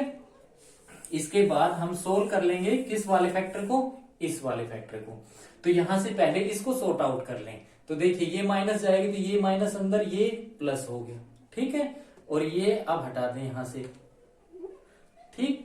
तो यहां से देखिए क्या कटा, कोस कट गया हमारे पास, और माइनस ये नहीं, यहां पर क्या बना देखिए, ये हमारे पास माइनस है तो यहां पर ये माइनस, और ये हमारे पास जो फैक्टर आएगा ना, तो ये आइटा यहां पर माइनस वाला आने वाला चाहिए था, ये माइनस आएगा, देखें क्योंकि इसको मैं फिर लिख दूं, ये इस फैक्टर की तो वैल्यू ये बन गई थी, माइनस इसकी क्या बनेगी cos of k two A plus iota sine के टू ए, यही तो बनेगी, जो हमने थोड़ा गलती कर दिया था। तो यहां से देखिए इसको अंदर लेके जाएंगे तो ये भी माइनस और ये भी माइनस, तो यहां पर ये प्लस ये माइनस कैंसिल हो गया, और ये माइनस 2 माइनस बन गया, यानी कि क्या बनेगा देखिए, मैं यहां पर लिख लू आर, तो म्यू स्क्वायर प्लस 1 ब्रैकेट में, और यहां पर ये ब्रैकेट में क्या लिखू -2 आइटा साइन के टू ए, ये इस फैक्टर की वैल्यू बन गई, इस फैक्टर की। चलिए अब यहां से हम इसको सोल्व करें तो क्या बनेगा देखिए, 2 म्यू अंदर ब्रैकेट, इसकी वैल्यू क्या लिखूंगा मैं कोस के two a minus iota sine के टू ए, प्लस यहां से इसको क्या लिखूंगा कोस के टू ए और प्लस आइटा साइन के टू ए, क्योंकि यहां पे प्लस है ना तो प्लस की ये बनता है सीरीज, माइनस वाले की ये बनता है, तो ये वाला फैक्टर खत्म। तो ये क्या बन गया 2 कोस के टू, 2 + 2 4, यानी कि 4 म्यू कोस के टू ए, ये बन गया, ठीक है।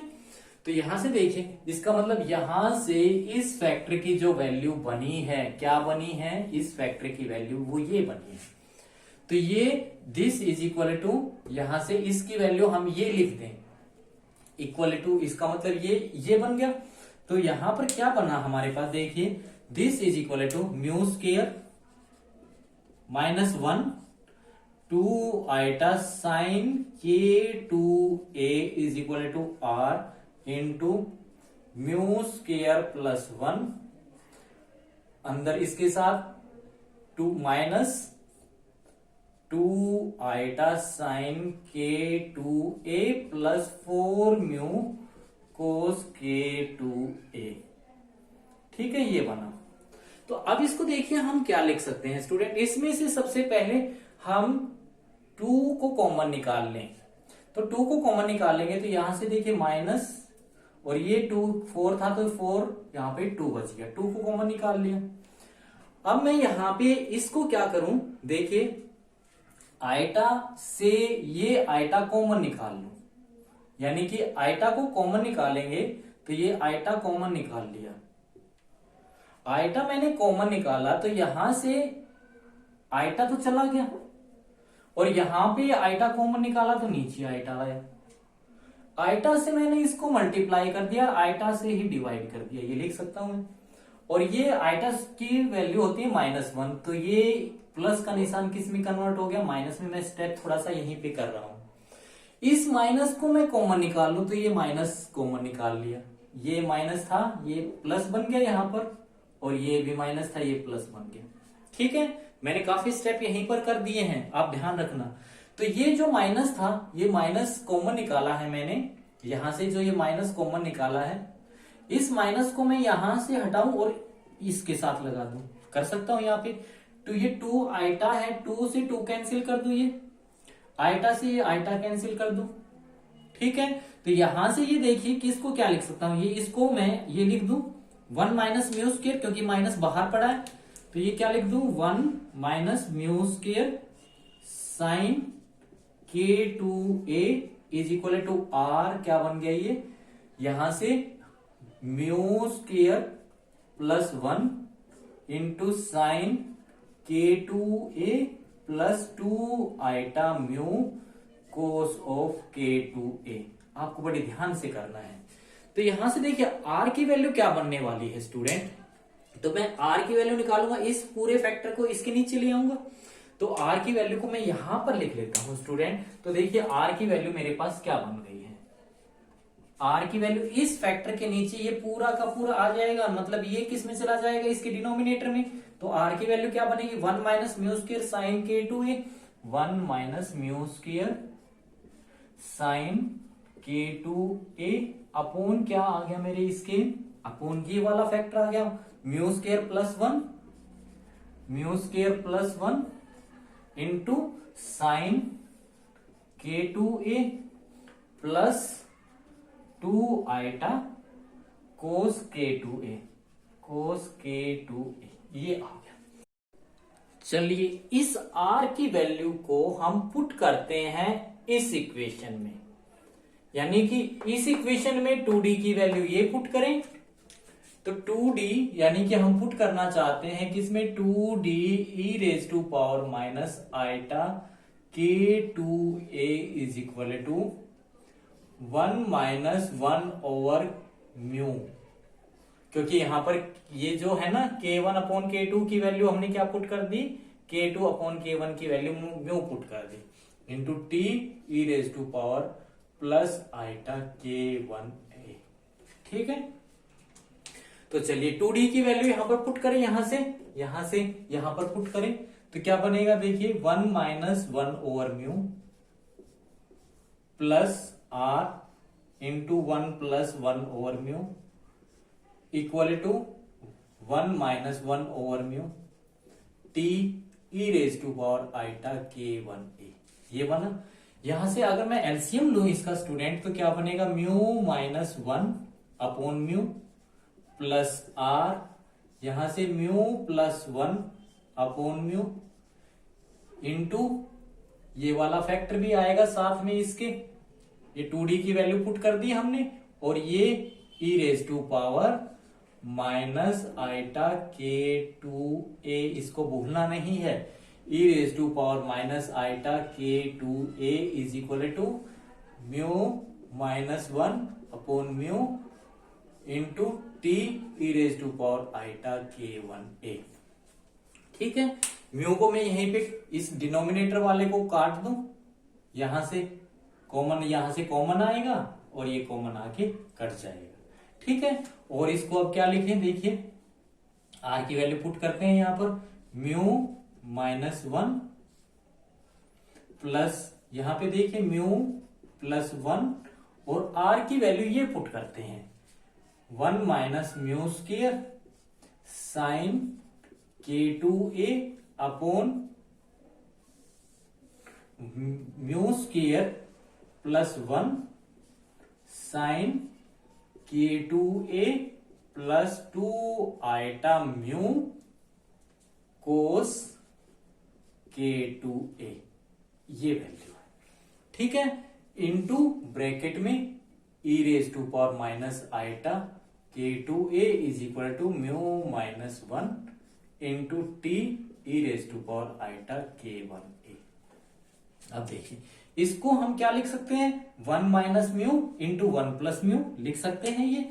तो ये देखिए यहां पर क्या बनेगा, ये mu minus 1 plus mu plus 1 और इसके फैक्टर कर दिए हमने 1 माइनस म्यू और 1 plus mu sine k2a upon इसके डिनोमिनेटर में ये वाला factor mu square plus 1 sine k2a plus 2 iota mu cos of k2a into e raise to power minus iota k2a is equal to mu minus 1 into T e raise to power iota k1a। अब यहां से देखिए इसको मैं क्या लिखना चाहता हूं, 1 माइनस म्यू को मैं क्या लिखना चाहता हूं, म्यू माइनस 1 लिखना चाहता हूं। तो यानी कि माइनस को कॉमन निकालना पड़ेगा। इसको अगर मैं ये लिखना चाहता हूं तो ये प्लस का जो सिंबल है वो किस में, माइनस में, और ये क्या बन गया म्यू माइनस 1, म्यू माइनस 1। ठीक है, अब म्यू माइनस 1 यहां पर म्यू माइनस 1 इन दोनों को मैं कॉमन निकाल लू, यहां से ये निकाल दिया, इसको भी निकाल दिया, बाहर निकाल दिया 1 और इसके साथ लिख दिया मल्टीप्लाई में, यानी कि इस ब्रैकेट को थोड़ा सा आगे लिख लेते हैं हम ये और यहाँ पे क्या आ गया म्यू माइनस 1 कॉमन आ गया और ये म्यू माइनस 1 इसके साथ कैंसिल आउट हो गया। तो अब देखिए ये दोनों सेम फैक्टर हैं, 1 प्लस म्यू, म्यू प्लस 1 दोनों सेम हैं। तो ये क्या बन गया, इसका होल स्क्वायर, म्यू प्लस 1 का होल स्क्वायर। ठीक है, चलिए अब इसका एलसीएम लेते हैं, यहां पर सॉर्ट आउट करते हैं इस प्रॉब्लम को। तो mu square plus 1 sine k2a plus 2 iota mu cos k2a minus, यहां पर इसका मैं सिंबल खोल दूं होल स्क्वायर को, mu square plus 1 plus 2 mu into sine k2a और ये ब्रैकेट बंद और नीचे डिनोमिनेटर में हमारे पास ये mu square plus 1 into sine k2a plus 2 iota mu cos of k2a into e raise to power minus iota k2a is equal to इधर क्या बचा t into e raise to power iota k1a। ठीक है, तो यहां से देखिए अब इसको मैं इसमें से देखिए इन पहले इस फैक्टर को लिख लूं, यहां पे देखिए सोल्व करते हैं इसको, mu square plus 1 sine k2a।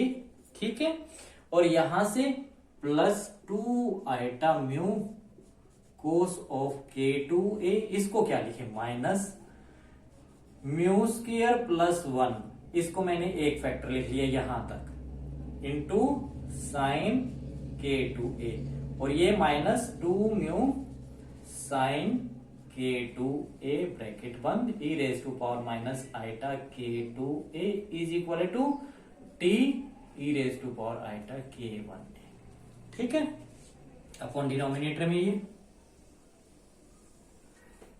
Mu square plus 1 sine k2a plus 2 iota mu cos k2a। ठीक है, अब देखिए यहां से ये फैक्टर और ये फैक्टर तो कैंसिल आउट हो गया, तो यहां पर क्या बचा हमारे पास, ये 2, देखिए यहां पर 2 आइटा 2 म्यू, तो यहां से मैं 2 दोनों में से 2 आइटा म्यू को अगर कॉमन निकाल लूं तो यहां पर तो माइनस, देखिए यहां से तो ये कॉमन चला गया ये वाला, तो क्या बच गया कोस ऑफ k2a। ठीक है, माइनस यहां पर आया और यहां से 2 म्यू चला गया तो आइटा से नीचे आइटा निकल गया, तो नीचे iota sine k2a upon iota, यही तो आएगा क्योंकि ये कॉमन निकाल दिया ना मैंने। अब यहां से आइटा से मैं मल्टीप्लाई कर दूं, आइटा से मैं डिवाइड कर दूं, तो ये माइनस आइटा स्क्वायर की वैल्यू क्या होती है -1, तो ये प्लस हो गया यहां पर, इंटू, और ये डिनोमिनेटर में क्या आने वाला है स्टूडेंट, डिनोमिनेटर में तो ये पूरा आने वाला है mu square plus 1 sine k2a plus ये 2 है 2 iota mu cos of k2a into e raise to power minus iota k2a is equal to t into e raise to power iota k1a। मैं एक बार देख लेता हूं, कभी ब्लैक बोर्ड से बाहर तो नहीं जा रहा है, ठीक है। तो यहां पर ये क्या बन गया, ये स्टूडेंट क्या होता है e raise to power k2a, e raise to power iota k2a। तो यहां पर इसकी वैल्यू हम क्या पुट कर देंगे, देखिए ये वाला फैक्टर क्या बन गया हमारे पास 2 iota mu into e raise to power iota k2a, और यहां पर ये क्या था e raise to power minus iota k2a divided by क्या आ गया mu square plus 1 into sine k2a plus 2 iota mu cos of k2a is equal to t time e raise to power iota k1a। यही तो बचा है, और ये दोनों देखिए e की पावर 0 बन जाएगा, और e की पावर बेस सेम है तो पावर ऐड होगी, तो ये माइनस ये प्लस, तो e की पावर 0 बनेगा। यानी कि मैं इसको क्या लिख लूं आगे, देखिए तो यहां पर ये बेस सेम है तो 2 आइटा म्यू e की पावर 0, और e की पावर 0 1 होता है हमेशा, तो ये क्या बन गया मेरे पास mu square plus 1 sine k2a plus 2 iota mu cos k2a is equal to t e raise to power iota k1a। इसको मैं इधर ले आऊं, इसको इधर लेके आएंगे तो ये नीचे आएगा, इसकी डिवाइड मल्टीप्लाई होगा तो मैं उसको ऊपर ले चला जाता हूं माइनस आइटा k1a। तो मेरे पास t की ये वैल्यू आ चुकी है, ट्रांसमिशन कोफिशिएंट्स की वैल्यू अभी। तो t की वैल्यू क्या बन गई है स्टूडेंट, मैं इसको इधर लिख लेता हूं, देखिए 2 iota mu e raise to power minus iota k1a upon यहां पर mu square plus 1 sine k2a plus, यानी डिनोमिनेटर दोनों का सेम है 2 आइटा म्यू कोस k2a, ठीक है। यहां से हमारे पास r की ये वैल्यू आ चुकी है, एक बार फिर मैचअप कर लीजिए 2 iota mu e raise to power minus iota k1a mu square plus 1 this, ठीक है। तो 2 आइटा म्यू कोस k2a। अब यहां से देखिए अगर मैं r को देखूं और t को देखूं, यानी कि दोनों के अंदर क्या चीज है, यहां पर इमेजिनरी टर्म है, आइटा की टर्म है, आइटा की टर्म है। तो अगर हमें स्टूडेंट रिफ्लेक्शन कोफिशिएंट्स निकालने हैं, रिफ्लेक्शन एंड ट्रांसमिशन कोफिशिएंट्स की वैल्यू को कैलकुलेट करना है, तो हमें किसकी वैल्यू को कैलकुलेट करना होगा, आर स्क्वायर की वैल्यू को, क्योंकि हमें यहां पर इमेजिनरी टर्म को खत्म करना है। तो यहां पे इसको हम क्या लिखते हैं, स्टार इंटू स्टार। तो ये इसका जब हम कॉम्प्लेक्स कंजुगेट लेंगे, सबसे पहले इसका हमें कॉम्प्लेक्स कंजुगेट लेना होगा, तो 1 माइनस म्यू स्क्वायर, आइटा वाली टर्म क्या बन जाएगी माइनस साइन k2a अपॉन यहां पर mu square plus 1 into sine k2a, और यहां पर जो ये प्लस है ये क्या बन गया minus 2 iota mu cos of k2a। यानी कि अब हम रिफ्लेक्शन एंड ट्रांसमिशन कोफिशिएंट्स की वैल्यू को कैलकुलेट कर रहे हैं। यहां पर हमारे पास आइटा था तो हमें आइटा को खत्म करना था, तो हमने क्या निकाली, प्रोबेबिलिटी, क्या निकाली हमने, probability of reflection and transmission coefficients को निकाला। तो वो क्या बनी, उसको जब हमने देखा तो यहां पे हमने क्या निकाली, मोड ऑफ आर स्क्वायर, और मोड ऑफ आर स्क्वायर की वैल्यू को हम क्या लिख सकते हैं स्टूडेंट, हम यहां पर आर स्टार इंटू आर लिख सकते हैं, जो क्या बनने वाली है देखिए।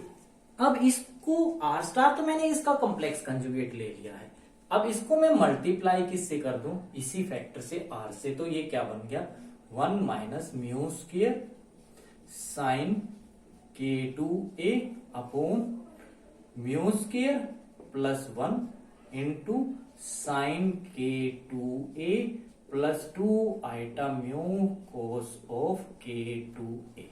तो ये क्या बन गया देखो, ये a minus b a plus b, तो यहां पर a square minus b square हम लिख सकते हैं इसको।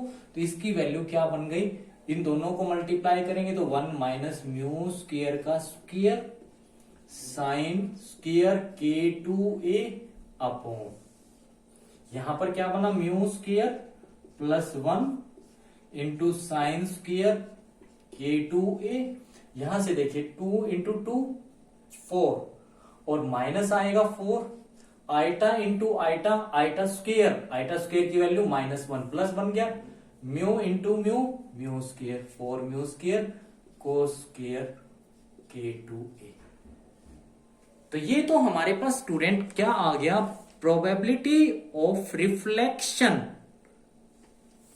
ऐसे ही हम क्या फाइंड आउट करेंगे, प्रोबेबिलिटी ऑफ ट्रांसमिशन कोफिशिएंट, या मैं प्रोबेबिलिटी ऑफ ट्रांसमिशन को कैलकुलेट करूं तो क्या निकालूंगा मैं यहां पर t, वो क्या बनेगी देखिए, प्रोबेबिलिटी ऑफ ट्रांसमिशन क्या बनने वाली है, यानी कि ट्रांसमिट होने की प्रोबेबिलिटी, रिफ्लेक्शन होने की प्रोबेबिलिटी हमने कैलकुलेट कर ली है।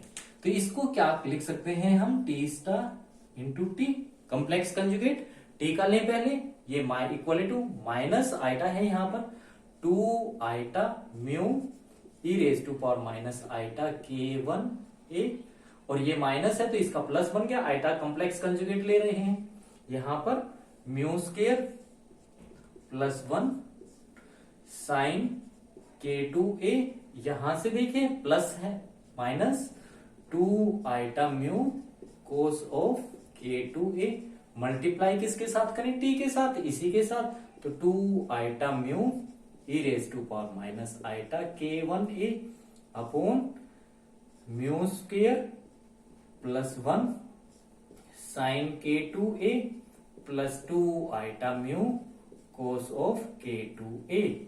तो ये क्या बना देखिए, तो प्रोबेबिलिटी ऑफ ट्रांसमिशन क्या बनी स्टूडेंट, यहां पर 2 4 ये minus 4 iota into eta square -1 plus हो गया म्यू स्क्वायर, अब ये दोनों का बेस सेम है, पावर जुड़ जाएंगे तो e की पावर 0 1, तो ये बन गया, इसमें नीचे म्यू इसका whole square mu square plus 1 का whole square sine k2a minus 4, ये a माइनस बी, ये a प्लस बी, तो ये क्या बन गया 4 आइटा स्क्वायर क्या हो गया प्लस, आइटा स्क्वायर की वैल्यू -1 तो इसको प्लस बना देगी, 4 mu square cos square k2a, ये बन जाएगी हमारे पास। इसका मतलब स्टूडेंट हमारे पास probability of reflection and probability of transmission क्या आ चुकी है,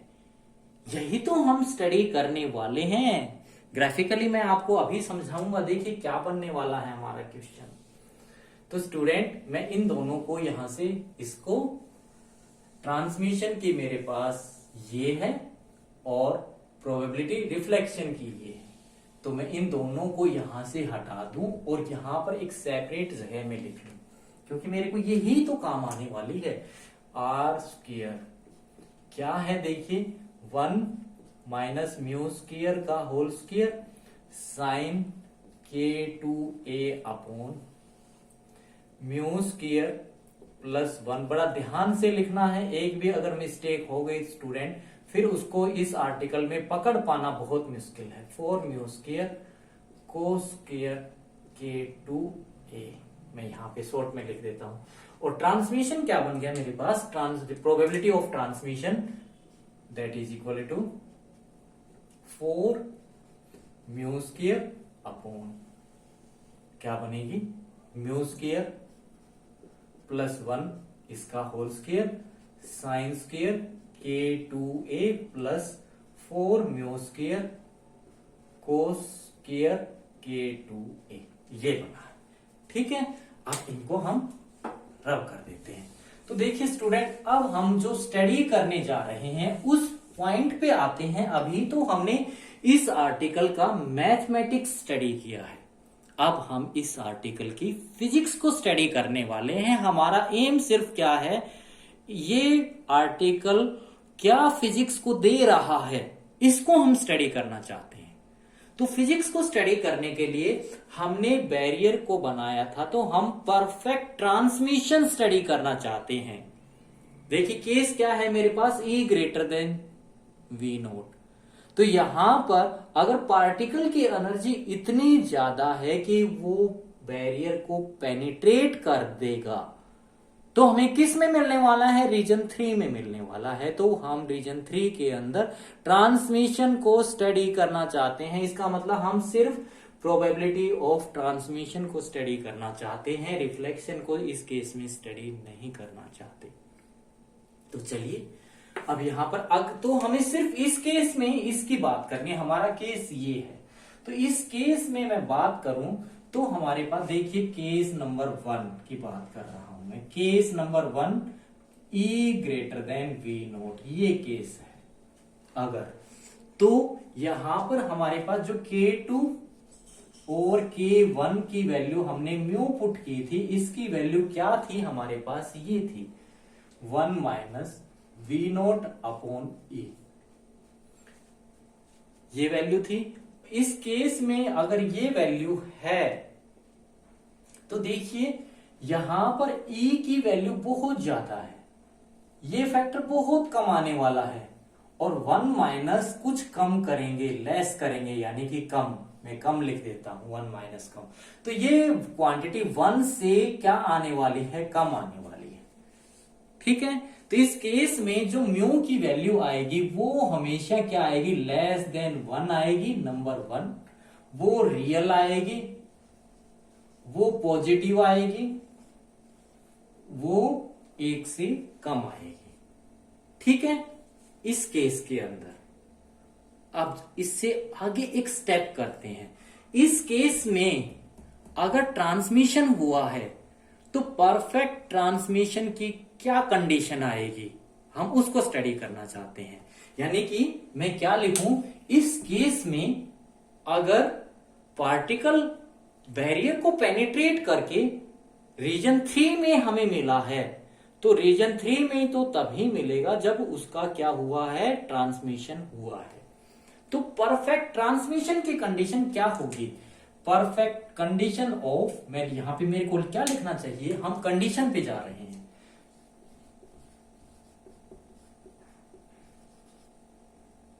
कंडीशन ऑफ परफेक्ट ट्रांसमिशन क्या होने वाली है, परफेक्ट ट्रांसमिशन कब होगा, जब उसकी प्रोबेबिलिटी टी स्क्वायर क्या हो, 1 हो। ये कंडीशन होनी चाहिए बिल्कुल। अगर ऐसा है तो हम यहां पर चले, प्रोबेबिलिटी तो ये थी, इसका मतलब मैं इसको अगर 1 करूं तो यहां से देखिए क्या आने वाली है।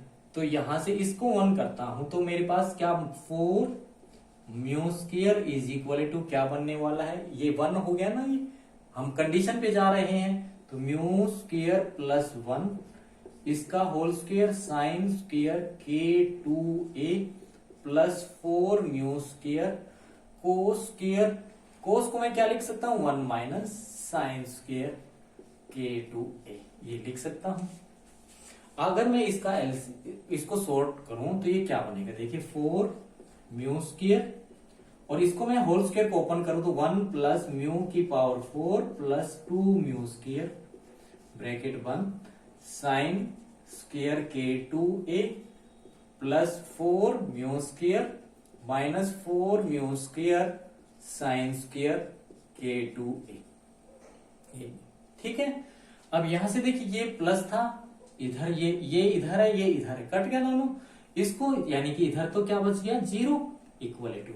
अब ये देखो 2 म्यू स्क्वायर है, ये माइनस, और साइन स्क्वायर K2 इसके साथ भी है, इसके साथ भी है, तो ये -4 ये 2, तो ये क्या बन गया देखिए, इसको कंबाइन कर दे 1 प्लस म्यू की पावर 4, ये +2, ये -4, तो -2 म्यू स्क्वायर और बाहर साइन स्क्वायर K2a, यही तो बचा। और इसको मैं क्या लिख सकता हूं देखिए, 1 माइनस म्यू स्क्वायर का होल स्क्वायर, ये लिख सकता हूं साइन स्क्वायर K2a। इसके बाद हम इसको क्या सिंप्लीफाई कर सकते हैं देखिए, 1 माइनस म्यू स्क्वायर की जो वैल्यू है वो वैल्यू 0 नहीं हो सकती। क्यों नहीं हो सकती देखिए, क्योंकि म्यू की वैल्यू हमारे पास <1 है। ये वैल्यू 0 कब हो सकती थी, जब म्यू की वैल्यू कितनी होती, 1 होती, तभी ये वैल्यू 0 हो सकती थी। यानी कि अब ये वाला जो फैक्टर है ना, ये कभी 0 नहीं होने वाला, क्योंकि इस केस में म्यू की वैल्यू 1 से कम आ चुकी है। तो ये इक्वेशन सेटिस्फाई कब होगी, ये इक्वेशन तभी सेटिस्फाई होगी तब या तो ये फैक्टर 0 हो या ये फैक्टर 0 हो। इसमें से ये फैक्टर तो 0 हो नहीं सकता, क्योंकि हमने कंडीशंस को स्टडी कर लिया है, तो इस फैक्टर को 0 होना पड़ेगा। तो यहां नहीं कि यहां पर मैं क्या कह सकता हूं, साइन स्क्वायर K2a की वैल्यू क्या होगी, 0 होगी। अब साइन स्क्वायर K2a की वैल्यू 0 किन किन वैल्यूज के ऊपर होती है, साइन पाई पे, साइन 2 पाई पे, साइन 3 पाई पे, यानी कि साइन n पाई के ऊपर 0 होती है। तो यानी कि मैं इसको क्या लिख सकता हूं, साइन स्क्वायर भी लिख सकता हूं n पाई। तो ये फैक्टर तो हमारे पास क्या हो गया, कट गया, तो यहां से k square K a is equal to क्या आ गया, n पाई आ गया। तो यहां से मैं देखिए a की वैल्यू को निकाल सकता हूं, तो a की वैल्यू मेरे पास स्टूडेंट क्या आ गई, n पाई अपॉन क्या आ गया, K2 आ गया। और K2 क्या चीज है, प्रोपगेशन कांस्टेंट है। तो K2 की वैल्यू हम जानते हैं कितनी होती है, that is equal to 2 pi by lambda होती है। तो यहां पर जब मैं वैल्यू पुट करूंगा तो ये क्या हो गया, n pi upon 2 pi by lambda, lambda ऊपर चला जाएगा। तो यहां से क्या बना, ये पाई 2 पाई से पाई कट गया, तो ये मेरे पास क्या बन गया, n लैम्डा बाई 2। तो यहां पर a जो है वो क्या चीज थी, बैरियर विड्थ थी। यानी कि मैं अगर आपको यहां पर समझाऊं तो जो मैं केस स्टडी कर रहा हूं वो कौन सा केस है, ये मेरे पास कोई बैरियर था जिसकी विड्थ कितनी थी, a थी, क्योंकि हमने x इज इक्वल टू 0 और ये x is equal to a पर बात की है।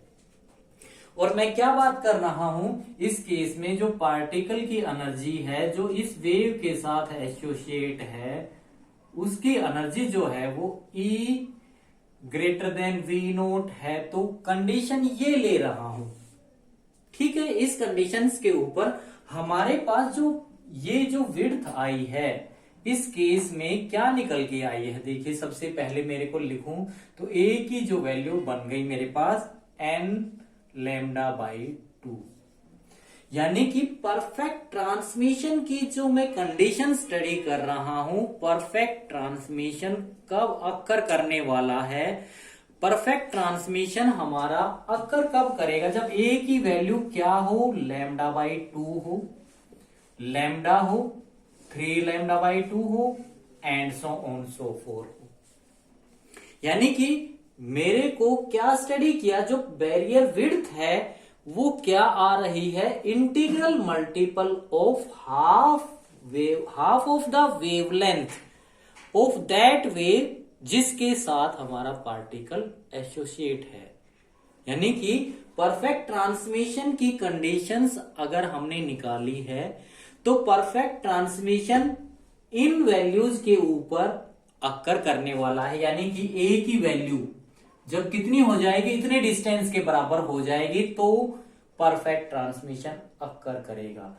जब a की वैल्यू आगे चलेंगे इतनी हो जाएगी तो परफेक्ट ट्रांसमिशन अक्कर करने वाला है। a की वैल्यू 3 λ/2 हो जाएगी तो अक्कर करने वाला है। तो यानी कि barrier width is a function of, या मैं ये कह दूं barrier width is a integral multiple half of wavelength of wave associated with that particle. ये कंडीशन निकल के आई है। तो ये जब कंडीशन निकल के आई है तो इस केस में हम ट्रांसमिशन, परफेक्ट ट्रांसमिशन कंडीशंस को किसकी टर्म में लिख सकते हैं?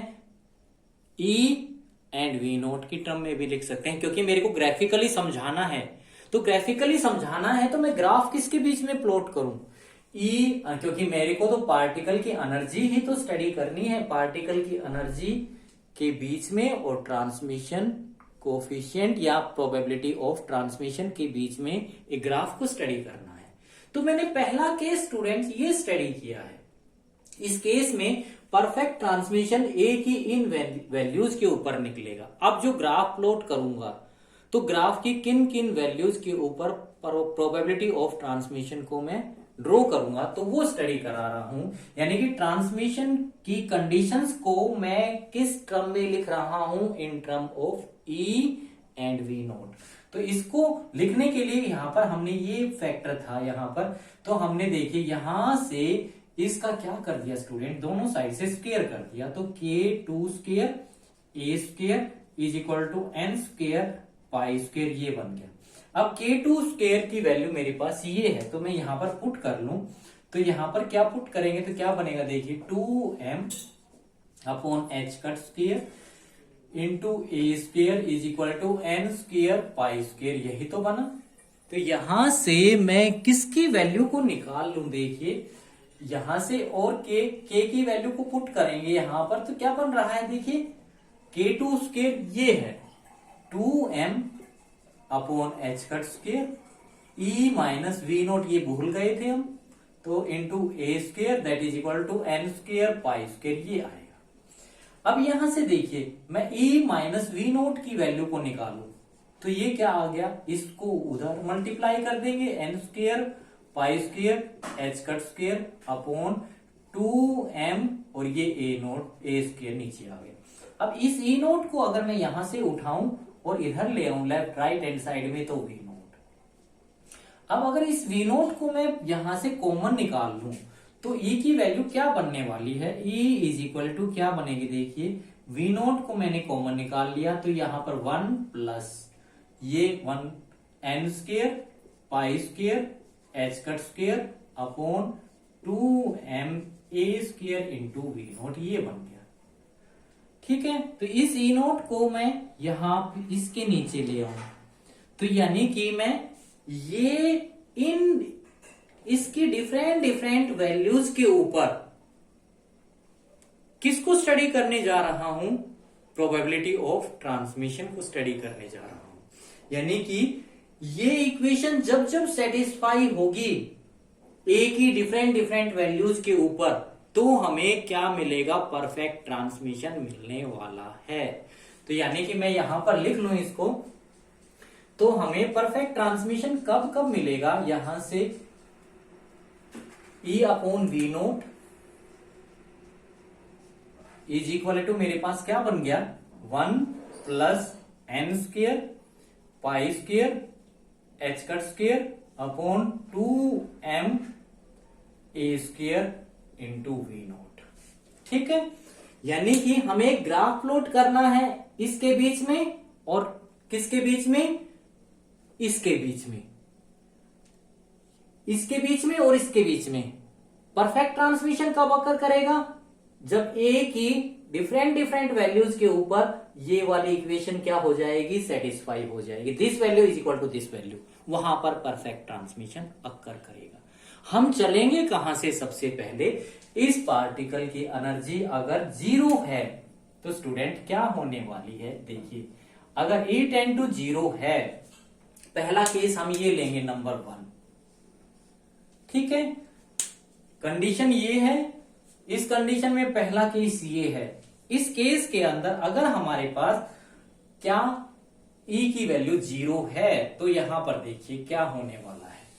अगर E की वैल्यू 0 है तो क्या होगा, अगर इस वेव की एनर्जी 0 है, यानी इस वेव के साथ जो पार्टिकल एसोसिएट है उसकी ही एनर्जी 0 है, तो इसका प्रोपगेशन कांस्टेंट क्या हो गया, 0 हो गया। यानी कि अगर E टेंड टू 0 है तो इस केस में K1 क्या हो गया, 0 हो गया।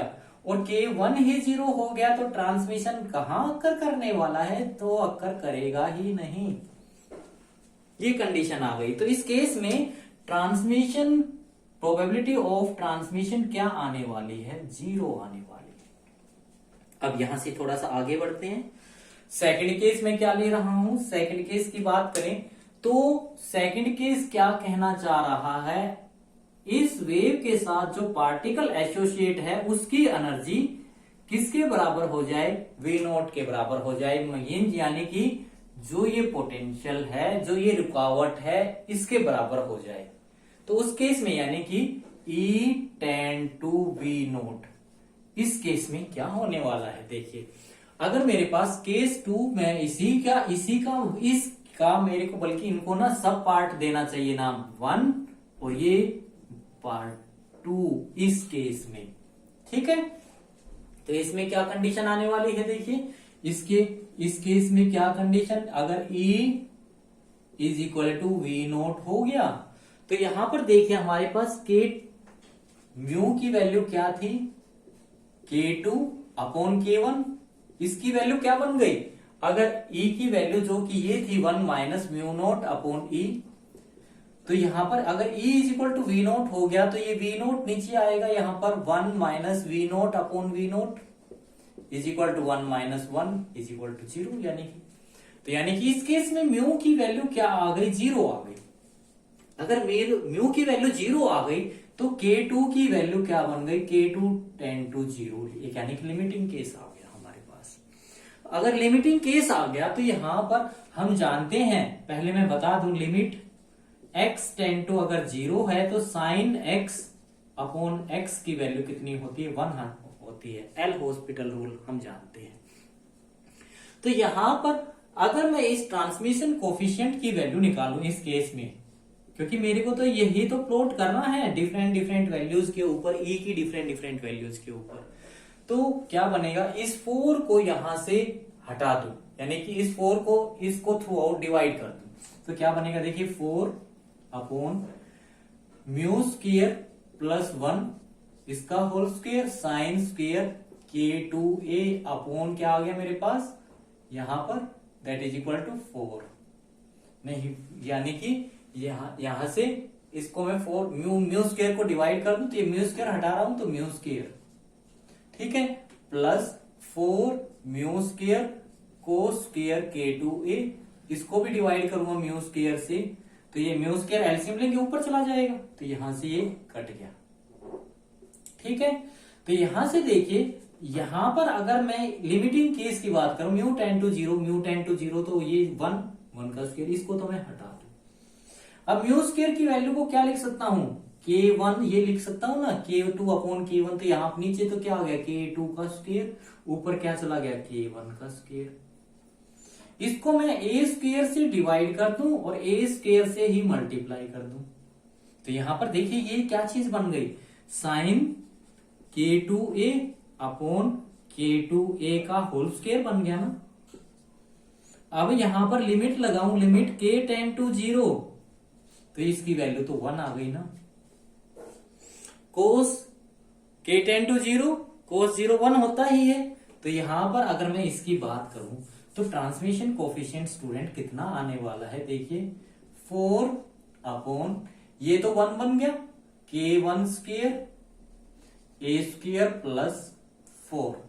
अगर मैं इस 4 से इसको डिवाइड कर दूं तो ये भी 4 और ये भी 4, ऊपर 1, और ये क्या बन गया 1 अपॉन 1 प्लस K1a अपॉन 2 का होल स्क्वायर। यानी कि इस केस में जो ट्रांसमिशन कोफिशिएंट की वैल्यू आएगी, प्रोबेबिलिटी ऑफ ट्रांसमिशन आने वाला है, उसकी वैल्यू कितनी आएगी, 1 अपॉन 1 प्लस K1a अपॉन 2 का होल स्क्वायर, ये आएगा, ठीक है। अब हम एक केस और बात कर लेते हैं। अगर थर्ड केस जो है, इस केस में अगर E की वैल्यू बहुत ज्यादा हो जाए, E tend to infinite, limiting case में जा रहा हूं, हूं, एसिम्प्टोटिक रीजन की बात कर रहा हूं, यानी एसिम्प्टोटिक लिमिट की बात कर रहा हूं। तो इस लिमिट के अंदर अगर ये कंडीशन है तो देखिए क्या बनेगा, प्रोबेबिलिटी ऑफ ट्रांसमिशन क्या आने वाली है। फिर हम उसको ग्राफिकली समझेंगे, जो कि उसके बारे में हमें एक फिजिकल सिग्निफिकेंस मिलेगा। ई टेंड टू अगर इंफिनिटी है तो यहां पर देखिए म्यू की वैल्यू क्या होने वाली है, म्यू इज इक्वल टू जो K2 अपॉन K1 है इज इक्वल टू 1 माइनस ये हमारे पास ये है। अगर ये इंफिनिटी हो गया तो ये स्टूडेंट 0 बन गया, तो ये इसकी वैल्यू क्या आ गई, 1 आ गई। ठीक है, तो इसकी वैल्यू 1 आ गई, तो यहां पर म्यू की वैल्यू क्या पुट कर दूंगा मैं, 1 पुट कर दूंगा, यानी इस केस में तो प्रोबेबिलिटी ऑफ ट्रांसमिशन कितनी आने वाली है, तो 4 अपॉन यहां पर 1 पुट करेंगे तो 2 का square 4 sign square K2A plus mu की वैल्यू 1, यहां से क्योंकि 1 आ चुकी है 4 कोस स्क्वायर K2A। 4 को मैं कॉमन नहीं 4 को कॉमन निकाल लेंगे नीचे से, 4 sign square K2A plus cos square K2A, ये 1 बन गया, तो ये 4 से 4 कट गया और क्या आ गया हमारे पास, ट्रांसमिशन कोफिशिएंट 1 आ गया। तो इस केस में ट्रांसमिशन कोफिशिएंट की वैल्यू कितनी आ गई है स्टूडेंट, 1 आ गई। प्रोबेबिलिटी ऑफ ट्रांसमिशन क्या आ गई, 1 आ गई। ठीक है, तो चलिए अब इस चीज को हम समझते हैं ग्राफिकली। ग्राफिकली क्या कहना चाह रहा है, देखिए बहुत इंपॉर्टेंट है, जो कि फिजिकल सिग्निफिकेंस बता रहा है इस प्रॉब्लम का। तो हमें एक ग्राफ को प्लॉट करना होगा। ग्राफ प्लॉट करने के लिए मैं एक्स एक्सिस के ऊपर वैल्यू ले रहा हूं, किसकी, E अपॉन E एनर्जी की वैल्यू ले रहा हूं, यानी कि E अपॉन V नॉट की। ठीक है, और वाई एक्सिस के ऊपर जो मैं वैल्यू ले रहा हूं स्टूडेंट, वो किसकी ले रहा हूं, प्रोबेबिलिटी ऑफ ट्रांसमिशन की। यहां पर मैं वैल्यू 0 से चलूंगा, 1 2 3 4 5, यानी कि ये मेरे पास वैल्यू है 1 पे, ऐसे लाइन ड्रॉ कर देता हूं मैं, ये 2, ये 3, ये 4 और ये 5, 1 2 3 4 5, यानी कि इनकी वैल्यू ये कब कब आएगी। अब मैं ऊपर ड्रॉ करता हूं, किसकी वैल्यू, इसकी वैल्यू, तो ये मेरे पास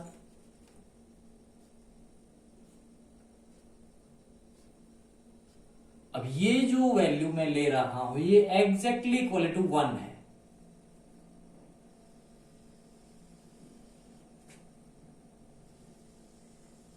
अब मैं ग्राफ ड्रॉ कर रहा हूं, ये बहुत इंपॉर्टेंट है, जो इस प्रॉब्लम का फिजिकल सिग्निफिकेंस हमें मिल जाएगा यहां से। देखिए ये 0.2, ये 0.4, ये 0.6, ये 0.8 और ये 1, जो कि हमें परफेक्ट ट्रांसमिशन बताएगा।